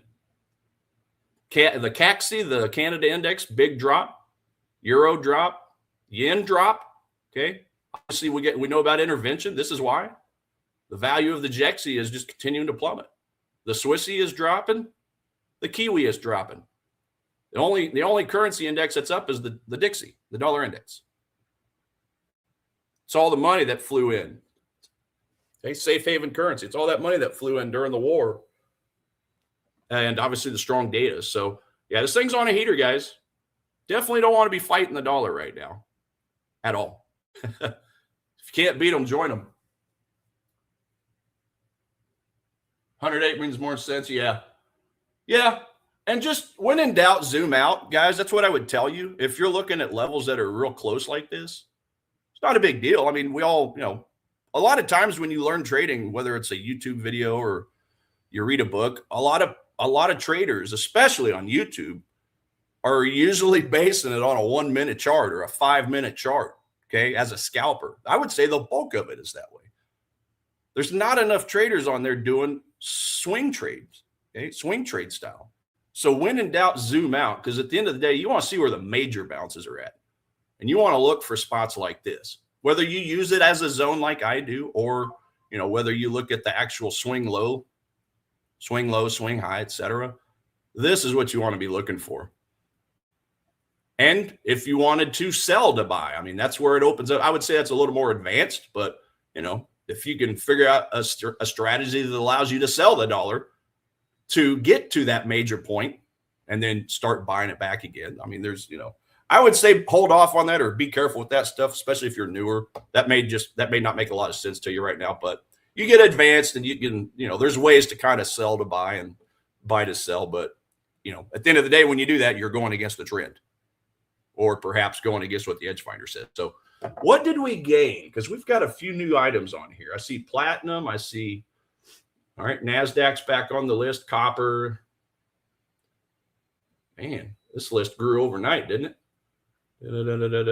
Dollar Swissy. Dollar Swiss is back on the bullish list. Dollar CAD. Okay. Dollar Swiss, the last time we saw it, it was giving us a bearish signal here a few weeks ago or something. Let's go take a look at the rest of these majors. Dollar Swiss, Dollar CAD. And again, guys, just let me know. Got a couple more minutes if you wanted to look at anything. Oh, gosh, I got 3 minutes already. I flap my lips. One of my friends that I used to work with said I have the gift of gab. I'll get to talking and don't know how to shut up. So apologize, guys, if I ever ramble. But that's what the chat's for. Just let me know. I just say what's on my heart. All right. Yeah, I've got just a couple, 3 minutes. Let me finish with Dollar Swiss, Dollar CAD. So on Dollar Swiss, I am keeping an eye on this daily. Speaking of the major, you know, the higher time frame bounce points, potential bounce points. And this looks very similar to what we just saw on the dollar index. So, and by the way, that's key. If I buy this Dollar Swiss in this daily 4-hour confluence, I really want to see Dixie bouncing into the same zone, guys. That's a very good, very strong confluence. A lot of people, I don't think a lot of people do that. Like I just got into the pound dollar short and I didn't follow my rules. I just had to get into that trade. But ideally, when pound dollar comes up to that supply zone, I want the same thing to happen with the British pound index, the BIXI. Okay. And then the dollar index as well. By then it'll bounce into this more minor one. It probably wouldn't help a ton, but that one we saw, this one was a 4-hour. Utilize these indices to your strengths, guys. I don't think enough people are doing this. It's not the, you know, the holy grail by any means. It's just nothing more than an odds enhancer, just like every one of these categories is on the edge finder. But this way, you're at least utilizing the technicals to your, you know, to your benefits. So anyway, let's go back to Dollar Swiss, Dollar CAD. There I go, rambling again. Daily there, 4-hour, right here. Look at this leg out candle. Okay, this is what I'm talking about. Got to have expanded range candles out. Expanded range candle definition is a candle that is usually at least 3 times larger than the more recent candles. Okay, so when I look at a chart, the first thing I'm always drawn to, my eyes, is where's the longest candles? Where's the biggest candles? Okay, great. That's a big candle. Let's go to the base of it, where it started. What does the consolidation picture look like? Is it 1 to 3 candles? Did a bank have enough time to potentially accumulate or distribute their whole order? Okay, that's where you got to start making those calculations. And it obviously depends on the time frame as well. But my eyes are automatically drawn, even if I didn't have this on, none of this on, okay, my eyes are automatically drawn to that long candle. So just put a simple base around it. We got volume spread analysis looking good. That's probably the second thing my eyeballs are drawn to outside of the candle itself is, okay, that's a good candle. What about the volume? Was it a false move? Did effort match result? In this case, effort matched result. We got a big expanded range VSA candle, okay? Much larger than the average of these more recent candles. So anyway, and then this right here, Yeah, I would probably avoid this. The only reason I drew this zone up is because it also coincides with a former support and resistance somewhere back in the past. And that may not even be a major one, although it did break a structure to the upside. So yeah, we'll leave that there. I'm going to have my alert down here, and I'll do this after I hang up with you guys because I wanted to look at dollar CAD as well. So yeah, just there's more work to do. Need a big retracement. Okay, that's dollar Swiss. Finishing up on dollar CAD. We are bouncing into an overhead daily supply, as you can tell. So I've got zero interest unless we break through the top. Kind of like dollar yen right now, guys. Dollar yen is just getting ever so close to bouncing into 1986. I know I've rambled about that a few times. We literally this morning came up to 0.2 pip. That is 2 pipettes, ladies and gents. 2 pipettes. Okay, 94.8, 9,500. Everything here and higher is 1986 from the bottom of that border. Okay, do you think the banks want that to happen? The Bank of Japan? I don't know. I don't think they do. Because again, and I'll finish it on this. If they do,